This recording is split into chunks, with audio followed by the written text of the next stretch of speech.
another opportunity to serve. You have enormous challenges. At the K through 12 level, students who were behind before the pandemic are even further behind now. According to the latest National Assessment of Educational Progress, or NAEP, reading scores among 4th and 8th graders declined 5 points since the pandemic. In math, 4th grade scores fell by 5 points and 8th grade scores fell by 8 points. The failures of the traditional K through 12 schools are leading more families to try other education options proven to help students succeed, like charter schools. The Biden-Harris Department of Education tried to take these options away from families. They passed onerous regulations, making it harder for charter schools to apply for federal grants, impeding their ability to grow and to serve more children.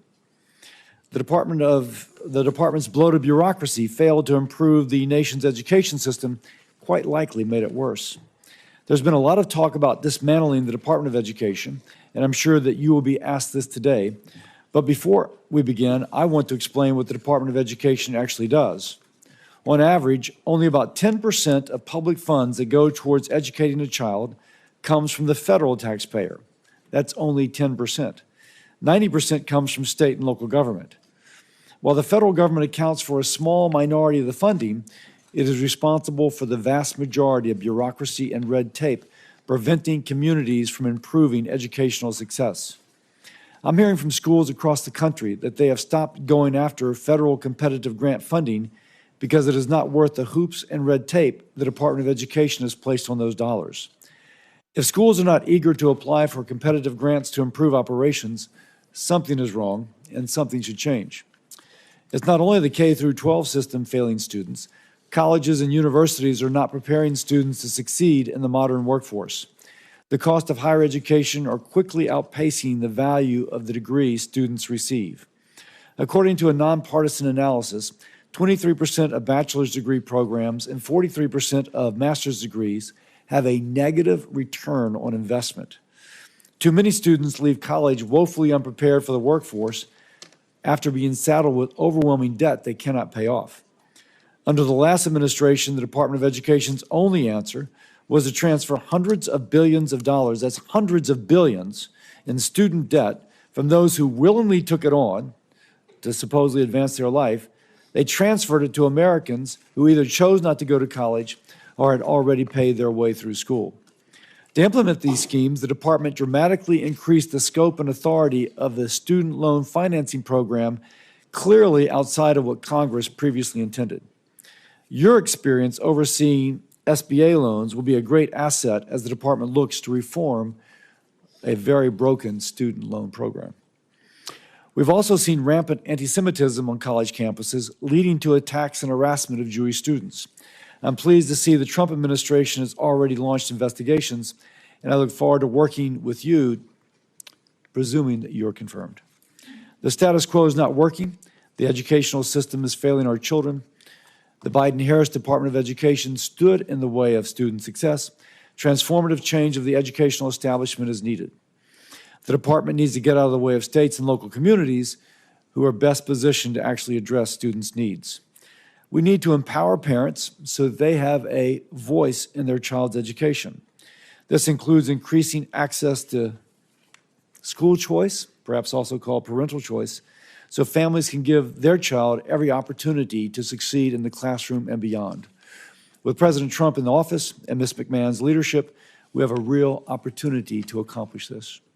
Thank you again, Ms. McMahon, for coming before this committee and continuing the discussion on how we can work together to improve student success and get our education system back on track. And with that, I yield to Senator Sanders, the ranking member. Thank you very much, Mr. Chairman. Mrs. McMahon, nice to see you again. Let me begin by thanking teachers all over this country. This is a very difficult time to be a teacher. And talking to teachers in Vermont, and I think teachers all over the country, what they are telling me is they are spending a lot of their times not only teaching math and English, but dealing with the emotional needs of kids, because among other things, our kids are struggling in many, many ways. So it's a tough time to be a teacher, and I want to thank the teachers very much for the extraordinary work that they are doing, especially for some of the most vulnerable kids in our country. You know, way back in 1863, as we recall from our history books, Abraham Lincoln was in Gettysburg. And he looked out on a field where soldiers by the thousands had just died in the struggle against slavery, and he talked about the need to maintain a government of the people, by the people, and for the people. That was that short but very powerful Gettysburg Address. And I think in this country today there is a growing fear that instead of having a government of the people, by the people, and for the people, we are looking at a government of billionaires, by billionaires, and for billionaires, whose job is not to improve life for ordinary people, but to make the people on top even wealthier. So in the midst of massive income and wealth inequality, where 3 people own more wealth than the bottom half of American society, the Republicans in the House yesterday introduced a budget resolution that would provide massive tax breaks to the people on top, and they would pay for those tax breaks for billionaires by cutting Medicaid, education, and programs that working families throughout this country desperately need. That is exactly the wrong thing to do. At a time when millions and millions of working families are struggling, our job is to protect those families and not worry about the billionaires who have never had it so good. But it's not just cuts in Medicaid, as devastating as that would be. We're looking at, if the Republicans get their way, massive cuts to education. And I should also say that the people who are trying to privatize Social Security, privatize Medicare, privatize Medicaid, privatize the Veterans Administration are precisely the same people who are trying to privatize public education in America. We must not allow that to happen. In America, we must not allow our educational system to become a 2-tier system, a system which says that if you have the money, you're going to get help from the federal government, you're going to get a voucher to send your kid to a school that may cost $50,000, $60,000 a year, while the public schools will end up being segregated not just by race, but by class. Most families in America do not have $40,000, $50,000, $60,000 a year to send their kids to private schools, and it's absurd to provide public money to make that possible. Our job is not to take away money from public schools to give it to private schools. It is to strengthen public education in America. Further, President Trump has talked about abolishing the Department of Education. Yes, I think everybody on this committee wants to see us go after waste and bureaucracy in every agency of government. But what we must understand is that when we talk about the Department of Education, they are providing vital resources for 26 million children in this country who live in high poverty school districts.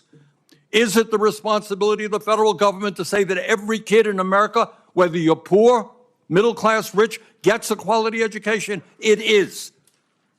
And that is what a lot of what the Department of Education does. Department of Education provides millions of public school students who have disabilities, emotional problems, physical problems, provides them with help.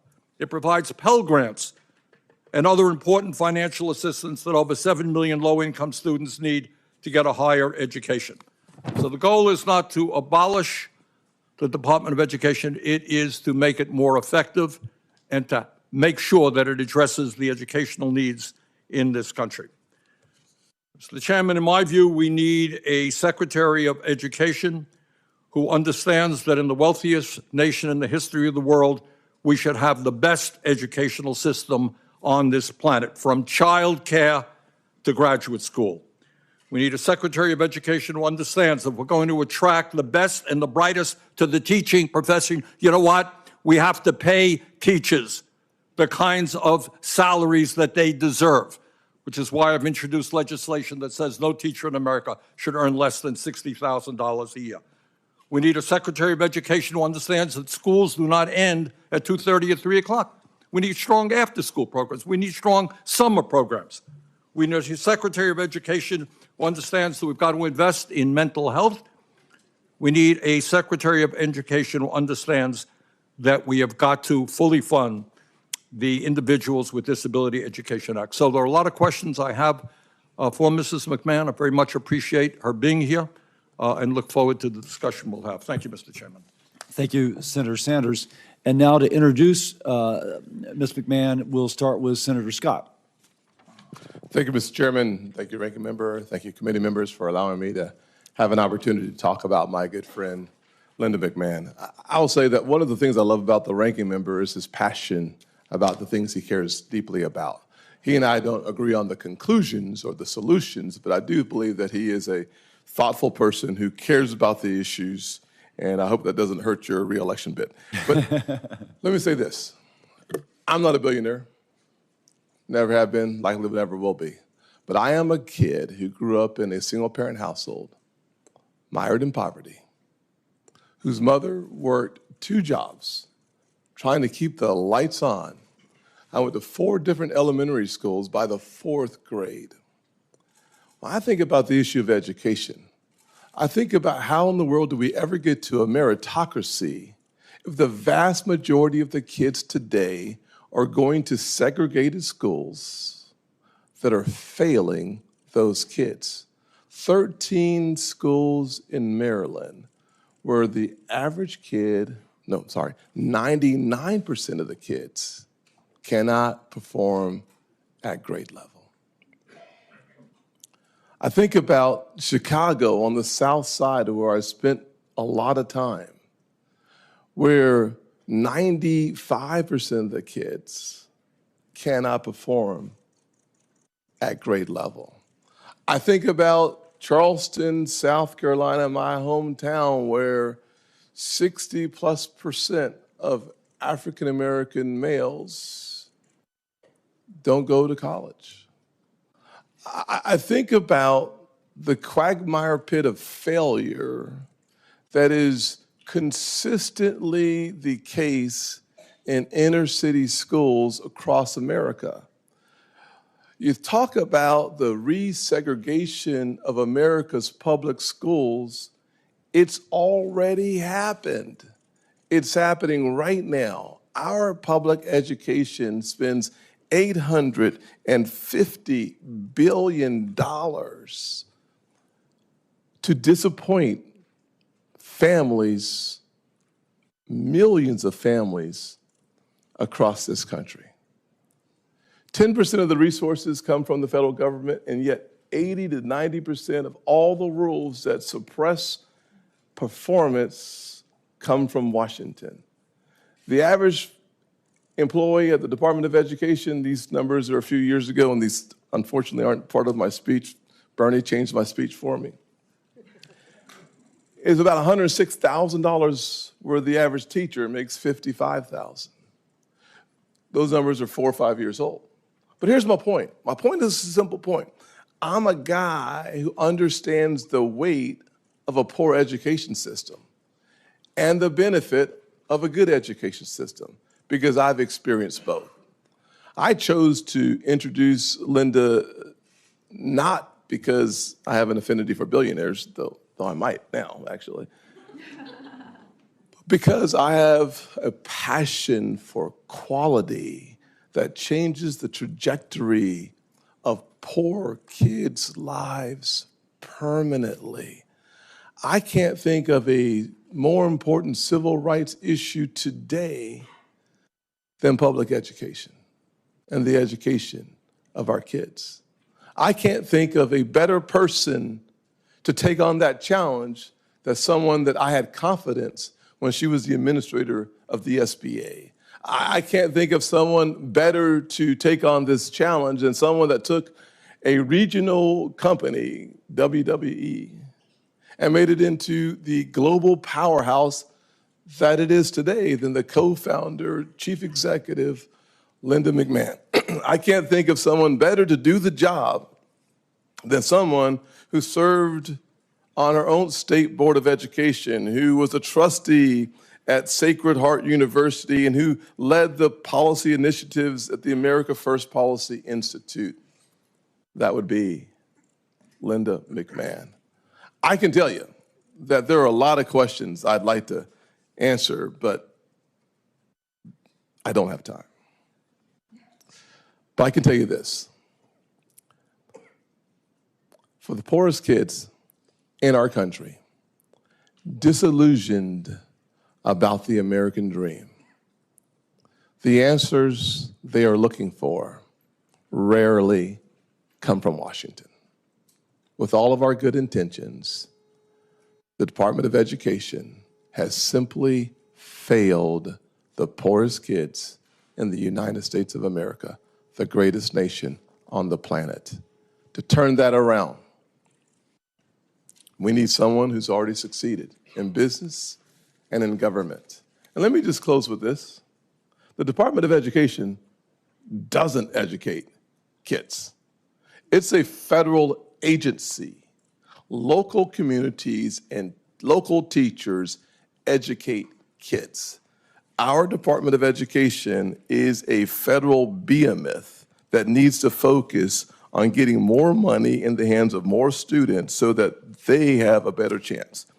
And yes, I do believe that competition makes your quality go up and your cost go down. Charter schools prove that, private schools prove that, and finally, Pell Grants. Pell Grants take public dollars to private schools. Unfortunately, poor black kids today, the vast majority, won't have a Pell Grant. Why? Because if you don't graduate from high school, if you don't have proficiency in reading, math, and science, the likelihood of you going to college is zero. Let's improve our K through 12 system so that more of America's poor rural kids and inner city kids both have the experience I have of realizing their version of the American dream.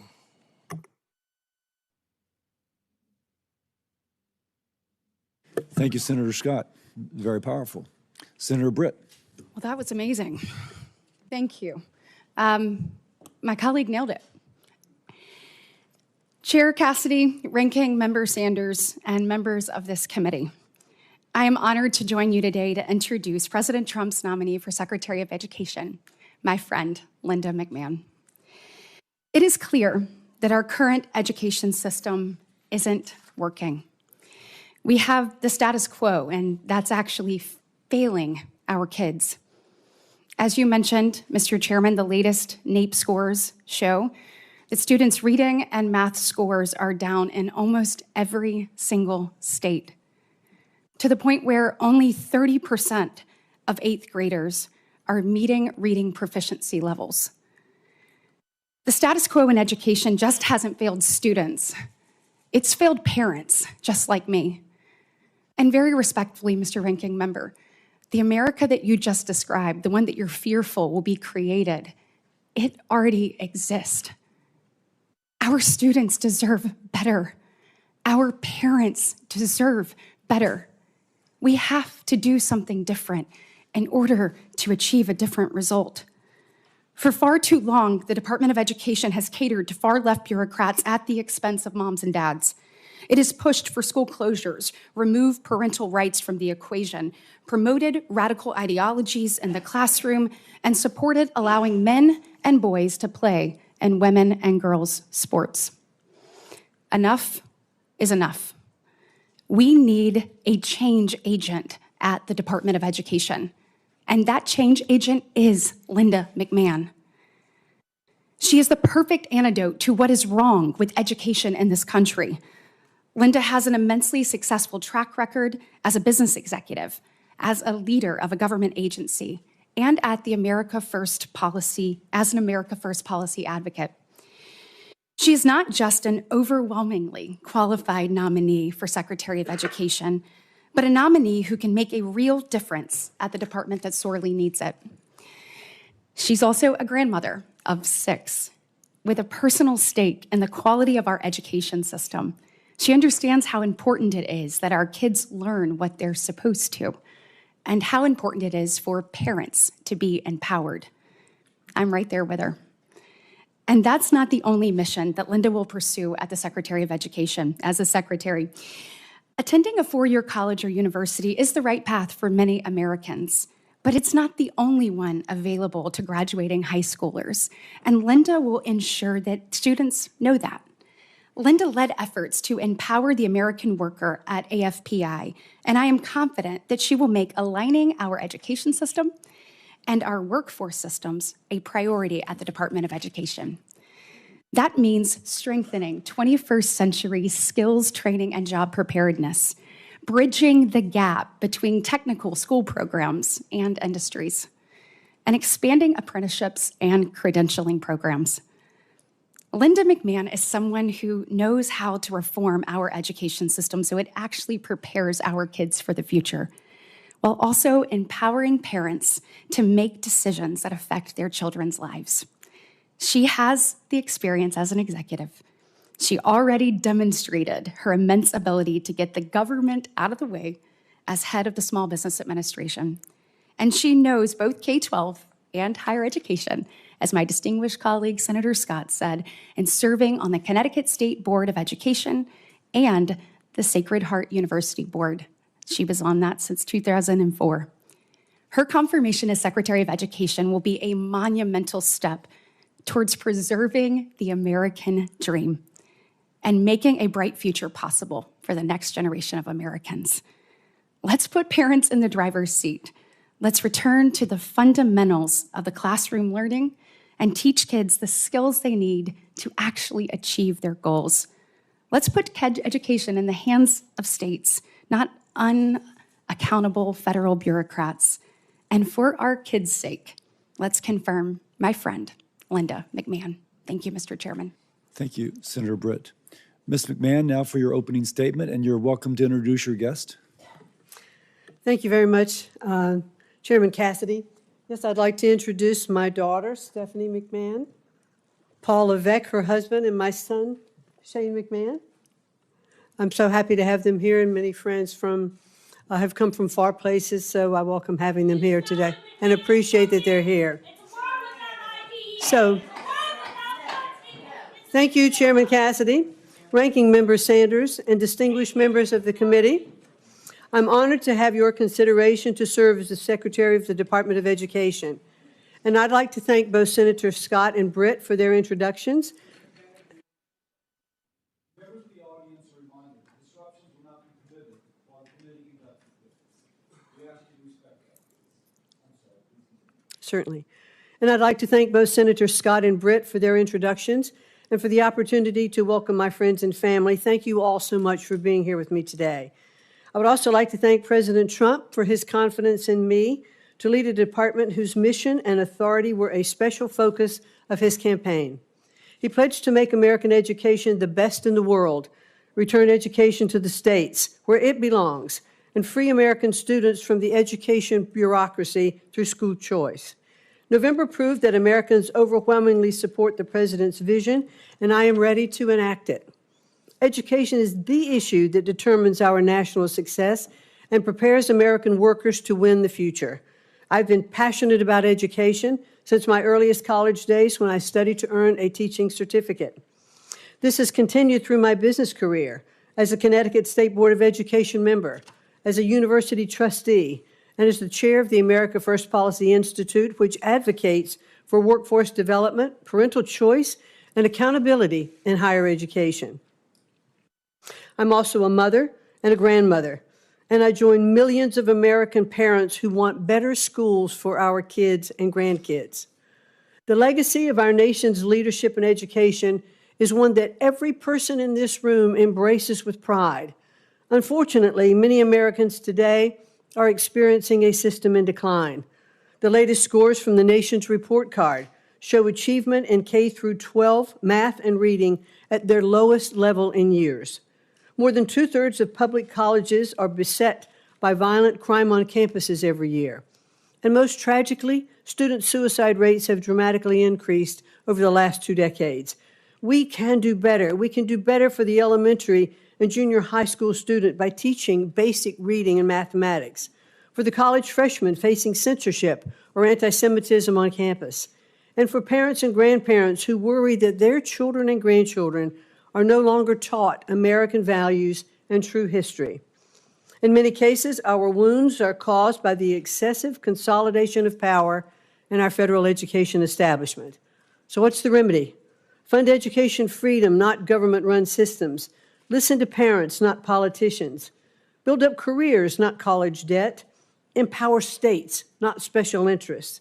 Invest in teachers, not Washington bureaucrats. If confirmed as Secretary, I will work with Congress to reorient the department toward helping educators, not controlling them. My experience as a business owner and leader of the Small Business Administration, as a public servant in the state of Connecticut, and more than a decade of service as a college trustee has taught me to put parents, teachers, and students, not bureaucracy, first. Outstanding teachers are tired of political ideology in their curriculum and red tape on their desks. And that's why school choice is a growing movement across the nation. It offers teachers and parents an alternative to classrooms that are micromanaged from Washington, D.C. We should also emphasize career-focused education, especially in cutting-edge STEM fields, where American companies need high-skilled employees. Our workers deserve more post-secondary pathways, career-aligned programs, apprenticeships, and on-the-job learning, and jobs in tech, skilled trades, and healthcare for non-college degree holders. Those who do attend college deserve transparent costs and courses of study aligned to workforce demand. The United States is the world leader by far in emerging technologies like AI and blockchain, and we need to invest in American students who want to become tech pioneers. We should encourage innovative new institutions, develop smart accountability systems, and tear down barriers to entry so that students have real choice and universities are not saddling future families with unsurmountable debt. We must protect all students from discrimination and harassment. And if I am confirmed, the department will not stand idly by while Jewish students are attacked and discriminated against. It will stop forcing schools to let boys and men into female sports and spaces. And it will protect the rights of parents to direct the moral education of their children. The opportunity before us these next 4 years is momentous. I look forward to working with the committee, our nation's parents, teachers, and students, and education leaders from all political perspectives to build a better future for every American learner. Thank you so much for the opportunity to speak with you today, and I look forward to your questions. Thank you very much. I shall begin. Everybody's rightly focused on the fact that we have a problem with reading scores, and they've been anchored where they are for quite some time, with an incredibly high percentage of children not reading at grade level. And the old kind of truism that kids learn to read by grade 3 or 4 and they read to learn thereafter. But they're not learning to read by grade 3 or 4. So that said, dyslexia, according to NIH kind of reviewed literature, affects 20% of our population. Those 20% learn to read differently, and if their differences are not acknowledged, then they will be among those, almost an anchor holding reading scores down. Now, it would just intuitively make sense to diagnose the child with dyslexia as early as possible. Most states do not screen. That said, you can see where I'm going with my own thoughts. But what would be your approach to addressing the issue of dyslexia, which is frankly ignored, not in a state like New Hampshire, where Governor Hassan actually put in such programs, but in other states? What would be your approach to make sure that the child who's dyslexic is diagnosed at an early stage and receives the intervention that she or he would need to receive? Well, thank you very much, Chairman Cassidy, and I know this is a very sensitive subject for you, since I believe it is your son that does have dyslexia, as you and I discussed when I visited with you in your office. My daughter, but that's I'm sorry, it's your daughter. But I certainly very much would like to be sure that we are looking to diagnose issues like dyslexia early, because we have found that it can be turned around. So I'd like to work with you and understand how we could have better approach for that in our school systems. You had mentioned that you would not tolerate the anti-Semitism that has been on the rise. What steps would you take to make sure the backlog of anti-Semitism cases at the Office of Civil Rights is processed and those responsible for illegal discrimination held accountable? Senator Kennedy, Cassidy, I'm sorry. I think that by far what we saw happening on our campuses was absolutely deplorable. Kids locked in libraries, afraid to come out. Now, I believe in freedom of speech on campus, open debate, and we should encourage that. But we cannot allow violence happening on our campuses. That puts all students in an unsafe place.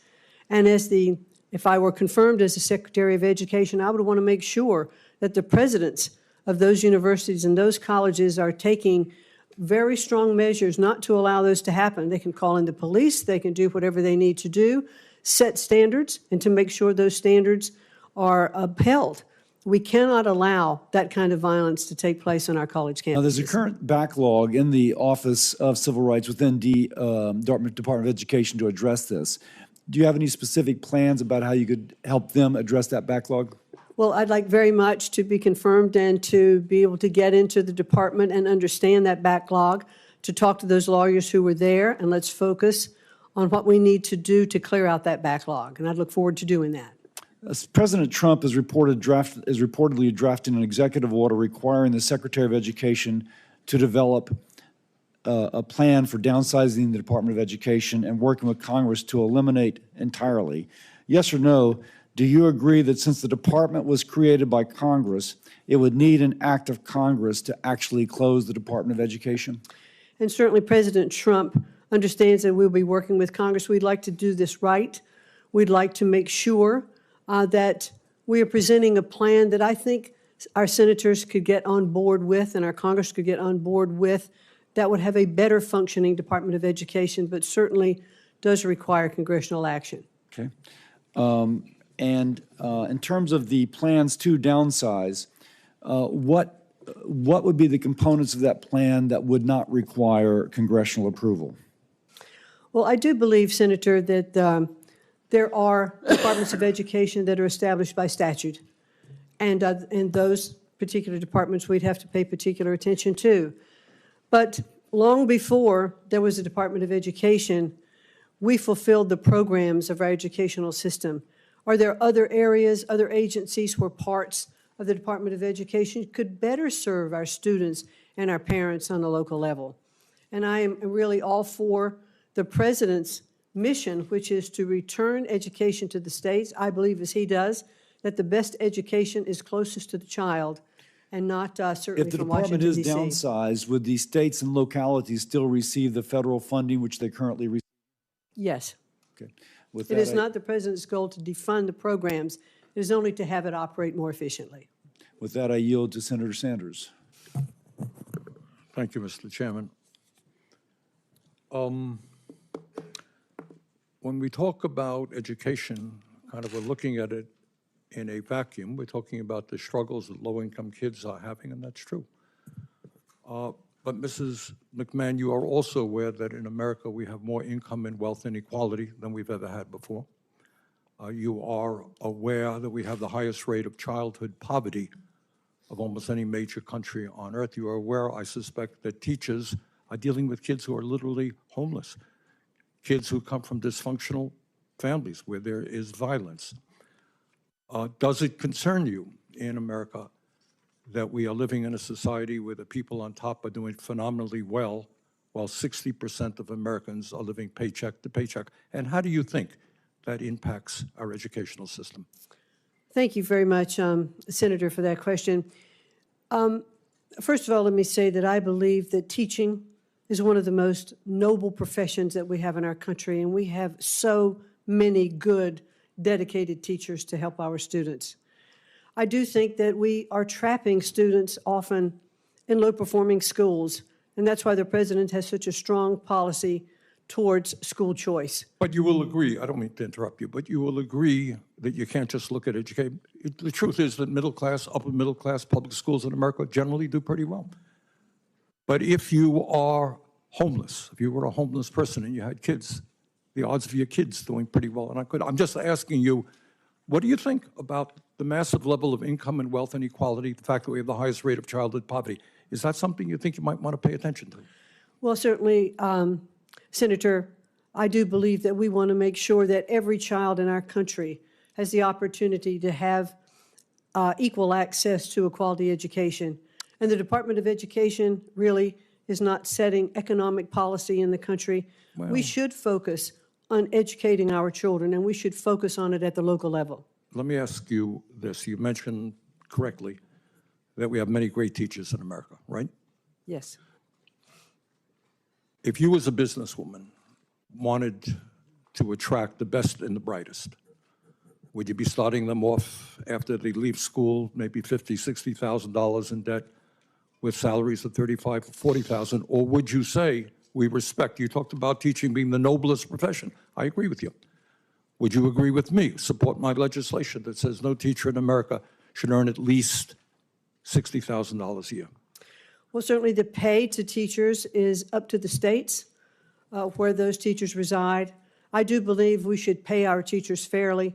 They spend so much time with our students, and they should be well compensated for their job. Paying them fairly, nobody in the world will disagree with you. I mean, the question is, if teaching is a noble profession, if teaching is an important profession, you know, should we be paying them salaries commensurate with the value that of the work that they are doing? So I'm asking you a simple question. Would you recommend to states, as the leader of education in America, that teachers at least make $60,000 a year? I would certainly recommend to states that teachers be paid what is commensurate with the kinds of jobs that are part of their states. Not all states have the same living costs. Not all states have the same ability to pay teachers. But to attract really good teachers and to keep them, we should definitely pay them commensurate with the job performance that they are undertaking. Millions of young people, low-income people, are finding it very difficult to afford to go to college, and they're leaving school $50,000, $100,000, $200,000 in debt. Pell Grant program provides assistance to over 7 million low-income young people in this country. Can you guarantee to us, if you are made a Secretary of Education, that no student in America will lose their Pell Grant as the department is dismantled? Certainly, the defunding is not the goal here. The continuation of Pell Grants, I'd actually even like to see an expansion of Pell Grants. I'd like to see short-term certificates for Pell Grants for students who aren't going on to four-year universities, who could have the opportunity to use Pell Grants for skill-based learning. Right, so what I'm hearing you say is Pell Grant program will continue under your administration. Yes. Okay.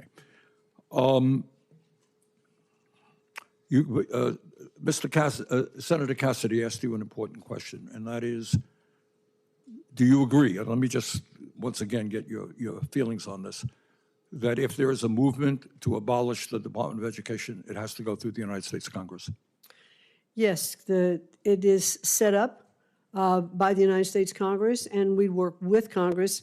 It clearly cannot be shut down without it. Good. Thank you. Senator Collins. Thank you. Welcome. First of all, let me say I was very pleased to hear your strong commitment to enforcing the Office of Civil Rights jurisdiction over the many incidences, horrible incidences of anti-Semitism that we've seen on our college campuses.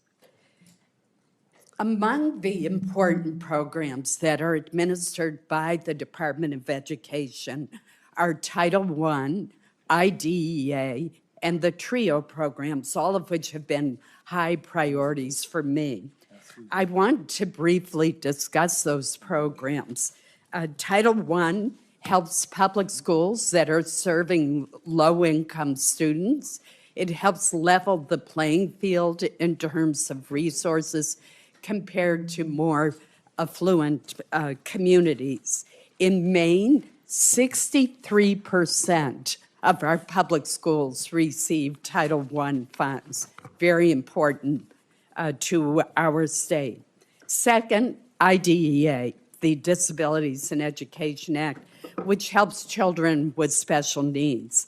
Maine receives more than $65 million to support K through 12 students with special education needs. I would note that that falls far short of the 40% that was promised when the legislation was passed in the 1970s.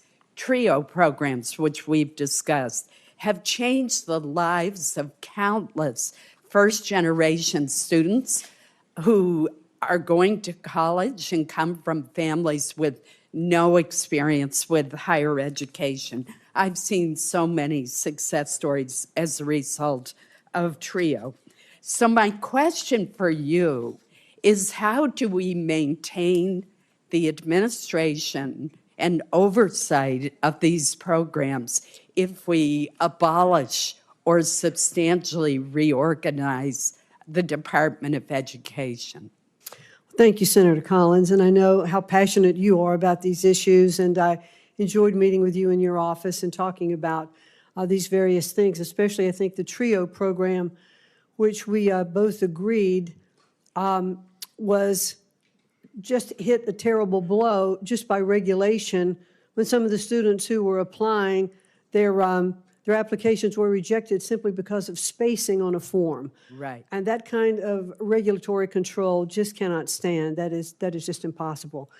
The Title I programs that you've been discussed will continue to be appropriated through Congress. Today, they go directly to the State Department of Education and then are distributed to the districts. We're not looking to defund or reduce any of those amounts. IDEA is the same, but might it be better served in a different agency? I'm not sure. It started at HEW, and the concerns for disabilities and health issues with students may very well rest better within an agency that has more oversight of all of those. So I think if I am confirmed to be able to get in and assess programs, how they can have the best oversight possible, how we can really take the bureaucracy out of education and focus on teaching our children to read and to do math and to appreciate our history is certainly my goal and would be my goal as the Secretary of Education. Thank you.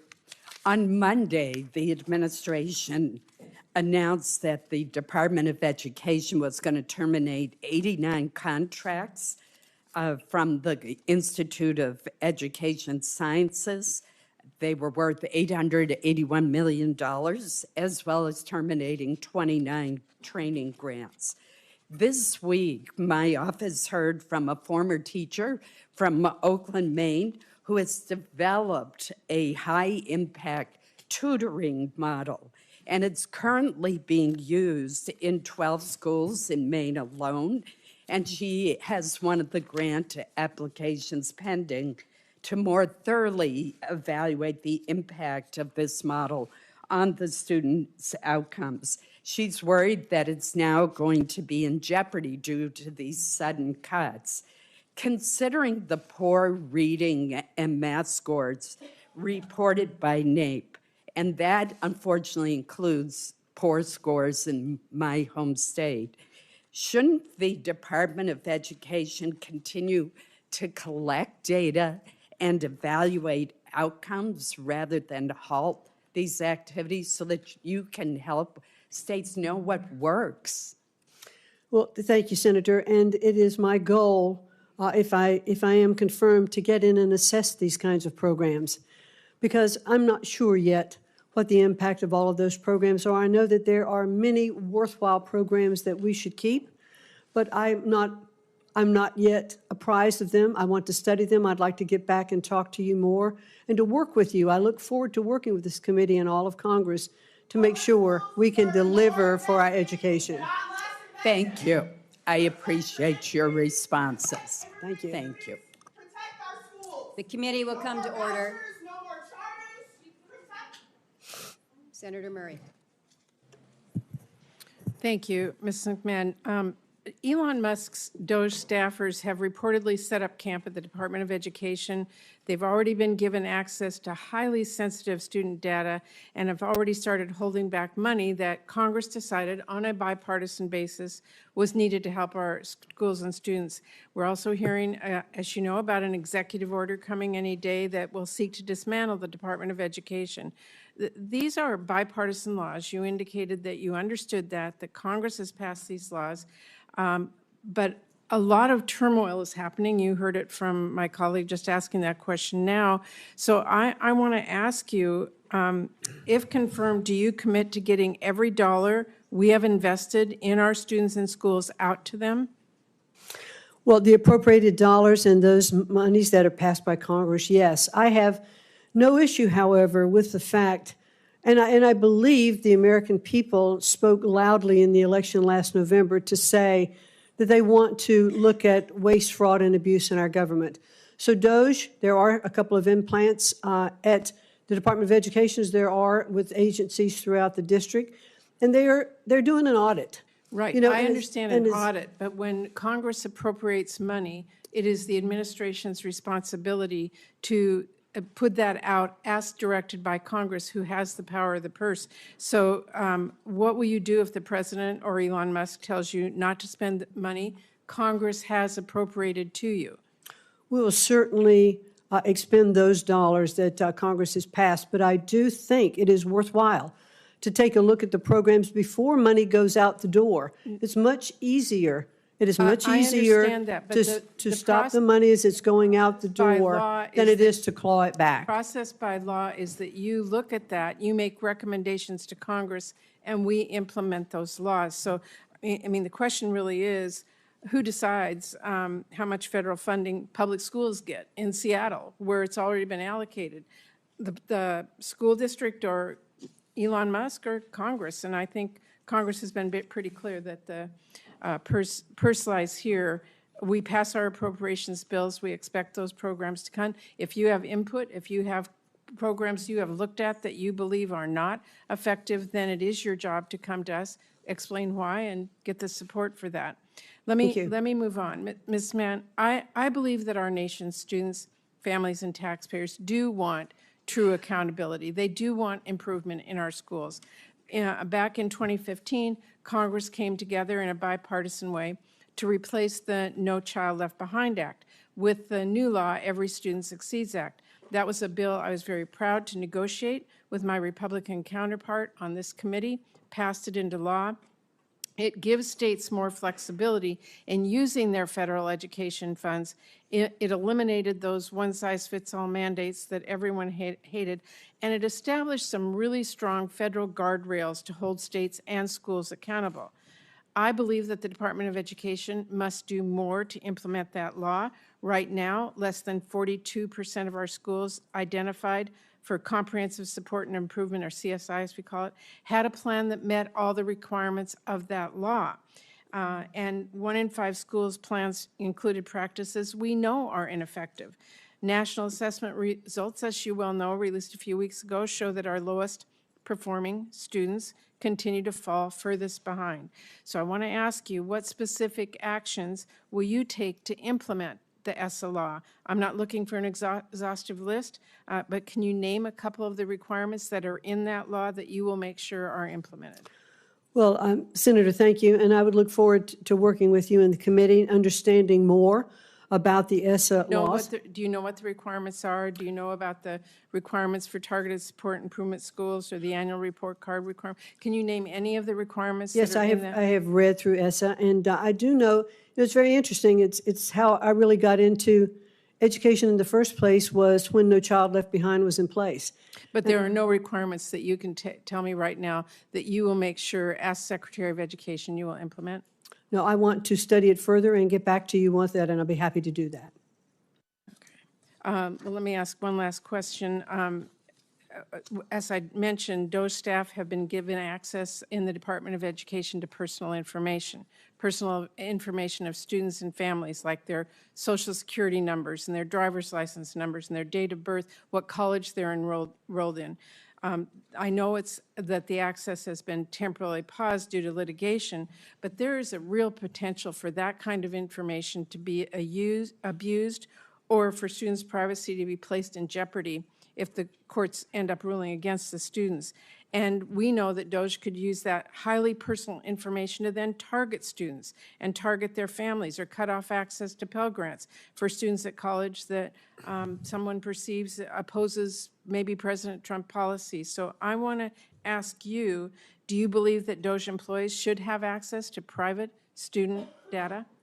It is my understanding that DOJ employees have been onboarded as employees of the Department of Education, and therefore they operate under the restraints of utilizing access of information, and they are constrained by That is not our that. understanding, and I have to tell That's you, my it's understanding. deeply concerning that we have DOJ staffers, we don't know who they are, they're not held accountable, getting access to students' private information. I think that should frighten everyone. Well, again, I'm not there Thank you, Madam yet. Chair. So I'm not there yet, but it is my understanding that they are onboarded fully I hope employees. if you do get there that you make sure that students' private information is not given to someone who's no idea what they have, or we have no idea how they're using it. Thank you. Senator Houston. Thank you. Ms. McMahon, thank you, or congratulations on your nomination. Thank you. Look forward to your confirmation, hopefully, and working with you on what is arguably one of the most important issues to the future of our country and to our children. I would just simply ask you if you believe that education is foundational to the opportunity to live your version of the American dream for children. Do you agree with that? I certainly do agree with that, and thank you very much, Senator, for that question. Education, I think, is at the very center of our culture. It is the ticket out of poverty for so many students. It is how our children's minds are absolutely cultivated so that they can learn. And I remember listening to Senator Cassidy when he said that every child up until the third grade learns to read, and then after the third grade reads to learn. And if children cannot read at a proficiency level, they cannot continue to learn. They can't then be proficient in school. They can't go forward to higher education. They can't even start a business or do anything. So education, I do believe, is at the very center of what we need to do and to ensure that we have the best education for our students and that they all have equal access to a quality education. Thank you. The issue of inequality has come up in this hearing, and I can tell you as when I started in my elected career, I was a green state legislator in the state of Ohio who had this strange notion that if children were trapped in chronically failing schools, that they should have the opportunity to go somewhere else. And that I thought, who could be against that? And I quickly found out, well, there were a lot of people who were against that, powerful people, powerful institutions. And I just believe that we as Americans, we believe that freedom and choice is good. It's part of our DNA. It's good for markets and business, and that monopolies don't work, whether that's big business or big government. And that has been reinforced to me over the course of basically my lifetime that I've worked on this issue. Foundationally or fundamentally, billionaires have choice. Their children have choice. It's children that grow up in poverty that don't have choice. And that is an important element of fixing inequality, because if we say that an education is foundational to living your version of the American dream, yet you don't have the choice to go to a school that serves your needs, we basically have institutionalized a barrier against that opportunity and to have that equality of opportunity. Just share with me how you hope to fix that. Well, certainly the president, one of his cornerstones relative to education is school choice. He certainly does believe in universal school choice, and we have seen, I think that there are now, I believe the number's 33 states, I might be corrected on that, states that do have school choice. And what we have found that public schools come up, they're competitive. A lot of the concerns relative to school choice, I think the statistics, belie. We have students that are not leaving public schools in hordes and going to other schools, but they have the opportunity. Parents look at their children and say, I want that for my child. My school is failing my child. So if I have the opportunity to have an educational savings account or a voucher program or a scholarship program to get my child maybe to that charter school or to that other public school that is doing better than the one that my child is here because this is where I live, but I know that if I could get my child to that next school, they would be better off. Every parent wants that opportunity for their child. Thank you. And just quickly, I made some calls to superintendents in my state in Ohio before I came today, and I said, would you prefer to have the money sent directly to you rather than through the federal Department of Education? And do you think you could do a better job if we released you from the rules and regulations and you just said, and they said, yes, tell us what you want us to achieve, we'll achieve it, we'll do it. And I just wanted to share that with you, and that I also want to give you a chance to answer this, that you're not, and President Trump is not talking about cutting any funding for children. You're not talking about cutting funding for disabled children. You're just talking about changing the way that the money gets to these students in schools, and that you're committed to that. Is that correct? That is correct, Senator. Thank you very much. Great. Thank you. It is now Senator Baldwin. Thank you, Mr. Chairman.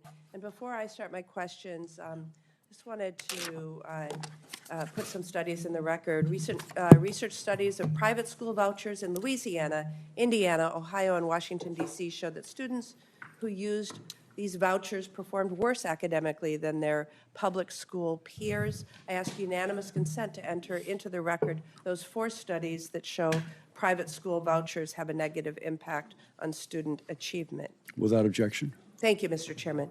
Mrs. McMahon, I appreciated the opportunity to meet with you last month, and I believe in giving all the president's nominees a fair shake.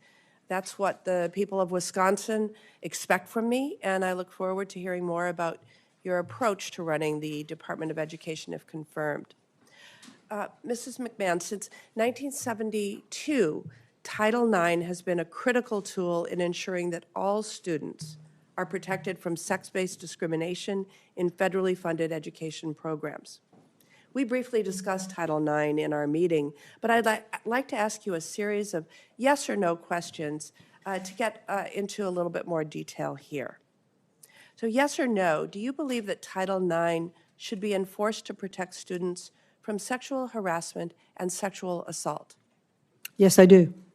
Do you believe that sexual harassment that is severe should be prohibited under Title IX? I think sexual harassment should be prohibited in any case. Thank you. Do you believe that sexual harassment that is pervasive should be prohibited by Title IX? Yes. Do you believe that harassment that is either severe or pervasive should be prohibited under Title IX? I don't believe there should be any acceptance of sexual harassment, Senator. Great. Because I'm glad you actually agree with President Trump's efforts during his first term to narrow what qualifies as sexual harassment under Title IX. His guidance said that sexual harassment had to be severe and pervasive. And I hope that you will take your position and press for that to be the law. But right now, the Title IX is limited to sexual harassment that is severe and pervasive, not severe or pervasive. Yes or no, if an assault occurs between 2 students, but it happens off campus, do you think the school should have the ability to investigate that matter? I think the school should investigate that matter, and I believe under the regulations today, and I could be corrected on that, that they are obligated to investigate. Okay, and do you believe that the school then, after investigation, should have the ability to take actions regarding an incident that occurs off campus. Yes, I think the school should be required to take those actions and to investigate and to notify the parties that are involved, and that so that both sides of the equation can have due process. I appreciate your answer. It is not entirely clear at this matter, at this time, that the incidents would not only be investigated, but adjudicated as to the school's adjudication rules. And the problem with that, as I'm sure you're well aware, is that you would have the potential of a victim of sexual assault facing the potential of attending class with their perpetrator. You know, despite how much this administration likes to talk about protecting women and girls, the actions have not matched the rhetoric. And so I think instead of actually protecting women and girls, this administration is not making school a safer place for anyone, while using this topic as a way to fearmonger and demonize others. Mrs. McMahon, you have been named in a lawsuit which alleges that you and your husband allowed for systemic and pervasive abuse of underage children to persist in your business for years. It is an ongoing lawsuit, and it alleges that you rehired a known sexual predator, and you felt it was sufficient to simply direct him to steer clear of children. If confirmed, you will be responsible with overseeing the Department of Education Office of Civil Rights, charged with ensuring equal access to education through vigorous enforcement of civil rights laws. I am so concerned about whether sexual assault survivors on campus can trust you to support them. Thank you, Senator. They certainly can trust me to support them. I have a granddaughter that is now in college. I have 2 grandsons who are in college. And I have a deep commitment of understanding of how I would feel if any of them were involved in sexual harassment or accused of sexual harassment. You have my absolute commitment that I will uphold and protect those investigations to make sure that those students are treated fairly on both sides. Mrs. McMahon, we met shortly after a shooting at... You're a minute over. Oh, I will submit this question for the record. Thank you. Thank you, Senator.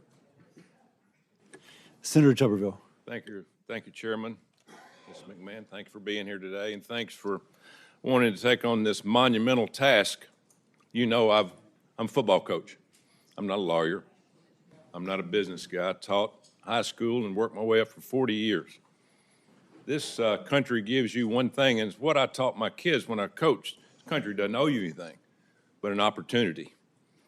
And that's the reason this country is the greatest country on the face of the earth. Now, when you lose that opportunity, and I've lost many times, I've got my tail back up and gone again. But that's where you learn it, through education. I've been to every state in this country recruiting, going through high schools except for Alaska in my 40 years.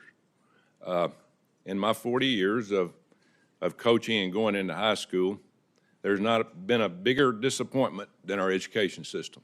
I've seen it decline for 40 years. It's gotten worse.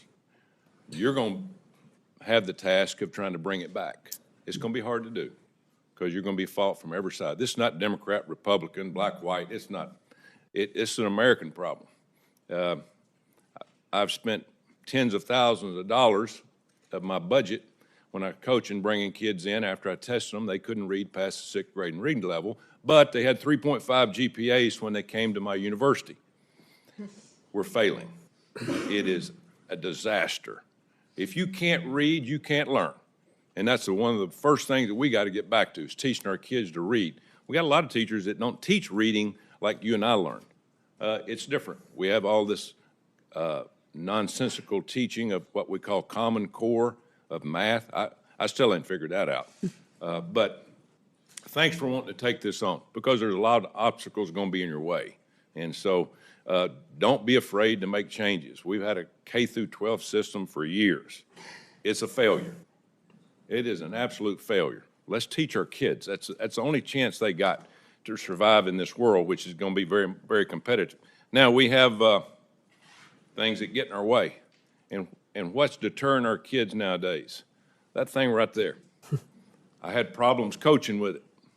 Enemy number one when I told them, put that damn phone up. Don't bring it to my dressing room, because I want you to listen and learn, not be on there listening to music and read the nonsense you see on there. So you got a lot of obstacles. The one thing I think we need to do is just look at K through 12 and what do we do? How do we get better? I'm all for workforce development in the last 2 years of high school, teaching kids to learn to use their hands. And what's your thoughts on that, about work in high school? I'm not talking about past high, I'm talking about the last couple of years. Well, thank you, Senator. I think when you and I met in your office, and I appreciated that time, I discussed with you that I probably dated myself by saying that when I was in high school, in your senior year in high school, you could take a vocational program, which meant that you went to school the first part of the day. The second part of the day, you could have a job. You could be learning a skill or a trade, and those credits would count towards your education. I think we need to get back to more of that. We are not teaching skill-based learning in our schools anymore. And I think we have to look at our entire education system and say, you know, four-year college is not for everyone. For those particular jobs that require, you know, doctors, lawyers, engineers, that require 4 years, then I think... Ms. McMahon, please suspend. The committee will come to order. Capitol Police are asked to remove the individual from the room. I don't think she knows how to read or Again, listen. members of the audience are reminded that disruptions will not be permitted while the committee conducts its business. With that, Ms. McMahon, please resume. Thank you. So I think we do have to get back to teaching basics, you know, in school K through 12, but to continue on to what we were talking about, but we don't have enough skill-based learning. We don't have enough internships or apprenticeship programs. I'd also like to see, you know, more dual credits in our high schools, our junior and senior years, that would count towards community colleges or other institutes that would get students through college faster, if in fact that is the plan that they are going to take.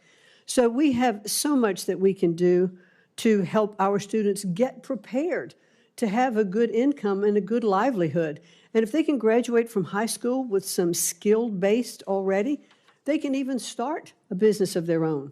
They can decide at that particular point, I want to put more money towards my own education, but in the meantime, I am prepared to make a living. But I think we have to look at education and say our vocational and skill-based training is not a default education. It can be something, it can be front and center, so that students who are inclined to go in that direction actually should be encouraged to do that. It's not one size fits all. I would hope, too, that you would look, my time's almost up, would look at the number of teachers we have now as compared to administrators. We need teachers. We don't need people up sitting in the office with their feet propped up. We need people in the classroom teaching these kids, hold them accountable, and put more money in the teachers and less money in administrators. I think we'd be a heck of a lot better off. Thank you. Thank you very much. Thank you. And I'll note for the record that many of the losses Coach Tuberville suffered were at the hands of LSU. But we will, Senator Murphy. Thank you very much, Mr. Chairman. Ms. McMahon, good to see you. You and I have spent a lot of time over the years, and I appreciate your willingness to sit before the committee and answer some really important questions. I want to talk to you about an executive order that the Trump administration issued that commands agencies, including the Department of Education, to eliminate grants to organizations and entities that support DEI programs and activities. As you know, this has a lot of schools all across the country scrambling because they have no idea what that means. They don't know, because the order doesn't define DEI, as to whether they are in compliance or out of compliance and whether they are going to have their federal grants compromised. How does a school know whether it's running a DEI program or not? Well, certainly, and thank you, Senator, and it is good to see you again outside of the state of Connecticut, where we run into each other. DEI, I think, has been, it's a program that's tough. It was put in place ostensibly for more diversity, for equity and inclusion, and I think what we're seeing is that it's having an opposite effect. We are getting back to more segregating of our schools instead of having more inclusion in our schools. When there are DEI programs that say that Black students need separate graduation ceremonies or Hispanics need separate ceremonies, we are not achieving what we wanted to achieve with inclusion. Let me give you an example then. So this order applies to Department of Defense schools, and those schools have canceled all programming around Black History Month. So if a school in Connecticut celebrates Martin Luther King Day and has a series of events and programming teaching about Black history, are they in violation of a policy that says schools should stop running DEI programs? Not in my view. That is clearly not the case. That celebration of Martin Luther King Day and Black History Month should be celebrated throughout all of our schools. I believe that Martin Luther King was one of the strongest proponents of making sure that we look at all of our populations when he said that, he would hope that his children wouldn't be judged by the color of their skin, but the content of their character. And I think that is the fundamental basis that we should celebrate Black History Month. West Point has closed down all ethnic clubs, so the Society of Black Engineers no longer can meet because they believe that to be in compliance with this order, they cannot have groups structured around ethnic or racial affiliations. Would schools, would public schools be in violation of this order? Would they risk funding if they had clubs that students could belong to based on their racial or ethnic identity? Well, I certainly today don't want to address, hypothetical situations. I would like, once I'm confirmed, to get in and assess these programs, look at what has been covered. That's a pretty easy one. I mean, you're saying that it's a possibility that if a school has a club for Vietnamese American students or Black students where they meet after school, that they could be potentially in jeopardy of receiving federal funding? Again, I would like to fully what the order is and what those clubs are doing. That's pretty chilling. I think schools all around the country are going to hear that. What about educational programming centered around specific ethnic and racial experiences? My son is in a public school. He takes a class called African American History. If you're running an African American history class, could you perhaps be in violation of this court order, of this executive order? I'm not quite certain, and I'd like to look into it further and get back to you on that. So there's a possibility, you're saying, that public schools that run African American history classes, right? This is a class that has been taught in public schools for decades, could lose federal funding if they continue to teach African American history. No, that's not what I'm saying. I'm saying that I would like to take a look at these programs and fully understand the breadth of the executive order and get back to you on that. I think you're going to have a lot of educators and a lot of principals and administrators scrambling right now. Thank you, Mr. Chairman. My time's expired. Senator Murkowski. Thank you, Mr. Chairman. Welcome, Ms. McMahon. Thank you. Good to have a conversation with you. You have had the privilege, I know, to come to Alaska during your tenure at the SBA. You came north, so I know that you have had an opportunity to understand some of the challenges that we face with basically our geography. And I wanted to talk a little bit this morning about our public schools. There's a lot of discussion, and I listened carefully to your comments to Senator Husted about school choice. We would all love to have the benefits of greater school choice. In the Anchorage public school system, my sons were able to attend a magnet school that was focused on an immersion program for Spanish-speaking immersion program. It was a great program for them. I go to the vast majority of my communities across the state, and there is no choice. It is a small village. It may have 500 people, it may have 1,000 people, but you have one school.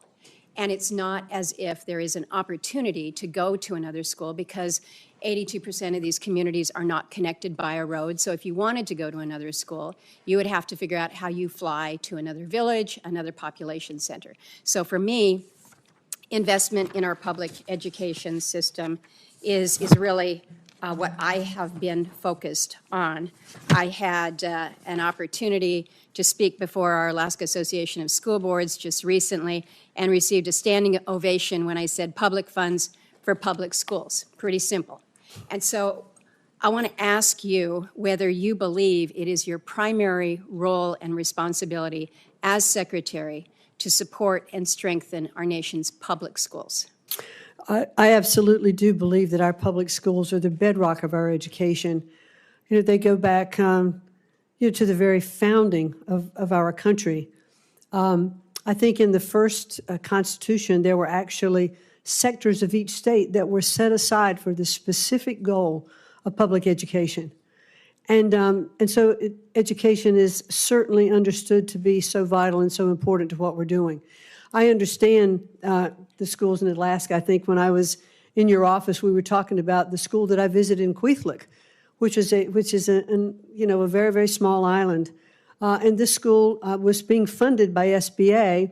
This was when I was at SBA.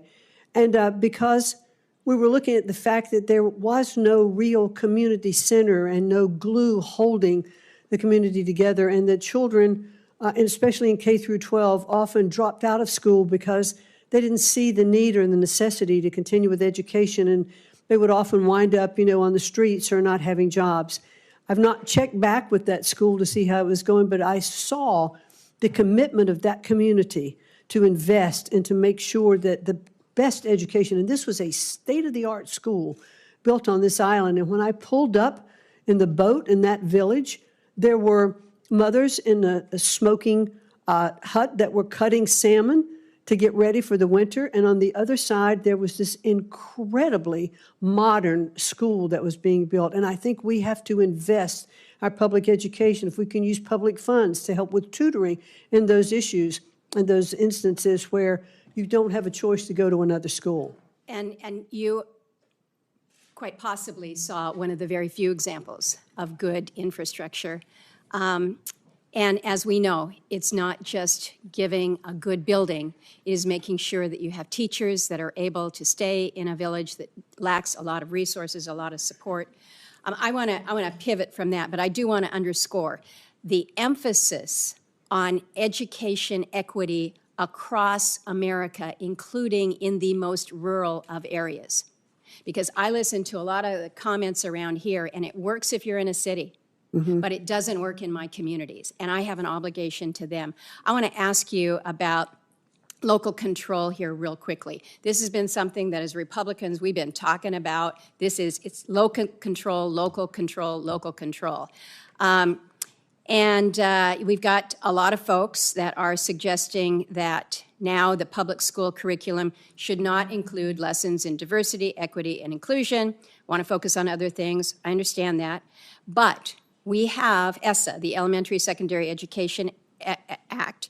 We included a number of provisions that were very, very specific in prohibiting any federal employee from mandating, directing, or controlling a state's school districts or schools' instructional content, academic standards and assessments, curricula, or program of instruction. So you may be in a situation where, as secretary, you may not condition the award of a grant on a school agreeing not to teach DEI subjects. You may be in a position where you can't mandate that they teach the principles of the U.S. Constitution. You may be in a position where you are not able to prohibit teachers from discussing LGBTQ issues with students. ESSA is very clear, and again, it was something that we wanted to promote as Republicans with a focus on local control. So how do you balance what you have shared here before the committee with the requirements of the law that says the federal government is not the school board here, if you will, for our nation's schools? Thank you, Senator. And I believe, I don't remember which of the senators this morning, well, actually, I think it was Senator Scott, who said the Department of Education does not actually educate any child. It is to be handled at the local level. And I understand under ESSA there were lots of regulations put in place to return, and the goal was to return education to the states, which is clearly the president's role. But Senator, I must say, we have failed in our mission. We are not delivering the kind of education that we need to deliver to our children. I believe, as does the president, the best education is closest to the child, that parents and school officials who understand the needs of those children in those communities can best direct the education in those states, and states will be competitive. Governors have put in programs, for school choice, et cetera, and looking, and what kind of results, are we seeing? I was heartened by the state of Louisiana in the recent NAEP scores that came out, that they had brought up their reading and their math scores by a considerable percentage because they went back to basics. They were teaching children to read and write and do arithmetic.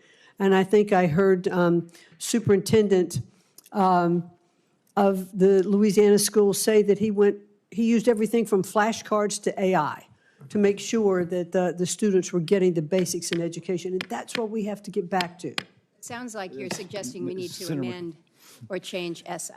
Senator Murkowski, I was Go asleep ahead. at the wheel. You're Go like ahead. way over. Senator Kane.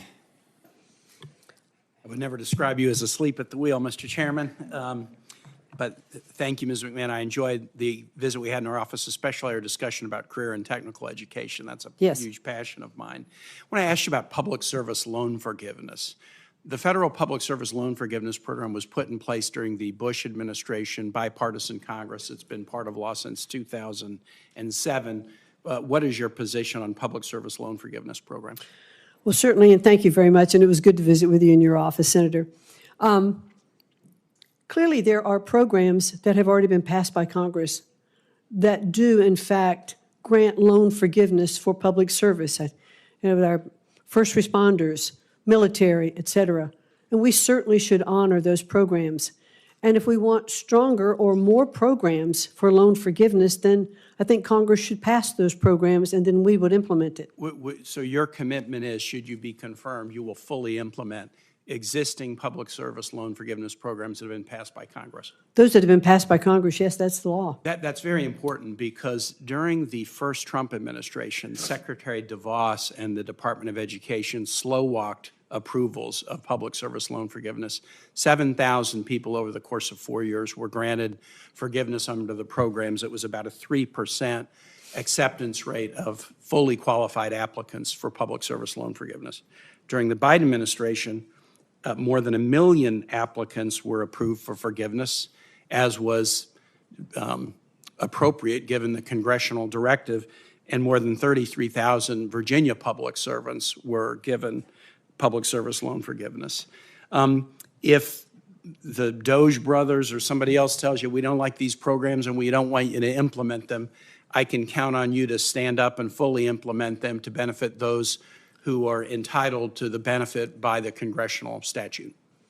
Yes, because that's the law. Thank you for that. If there's no Department of Education, who will enforce the Individuals with Disabilities in Education Act? Well, I think that is something that I would very much like to understand more and look into. I mean, when IDEA was originally set up, it was under HEW, the Department of Health, Education, and Welfare. After the Department of Education was established in 1980, it shifted over there. I'm not sure that it's not better served in HHS, but I don't know. I haven't yet been able to be in, and if I'm confirmed, it is of high priority to make sure that the students who are receiving disability loans disability funding, that is not impacted. It is incredibly important that those programs continue to be funded. My Virginia parents who have children with disabilities are highly, highly worried right now about the elimination of the Department of Education. Because the IDEA is about funding, and I know you've talked about that already, but it's also about enforcement. You would agree with me that there has to be vigorous enforcement of the requirements of IDEA. Well, I certainly agree that we want to make sure that that funding gets to those students, I'm and not it's not asking about defunding. funding. I'm asking about enforcement Well, of the yes, provisions. the programs have to have accountability. All the programs do. What role do you think the federal government should play in addressing the national teacher shortage? Well, boy, that is a really critical issue, that we're not attracting and keeping our teachers.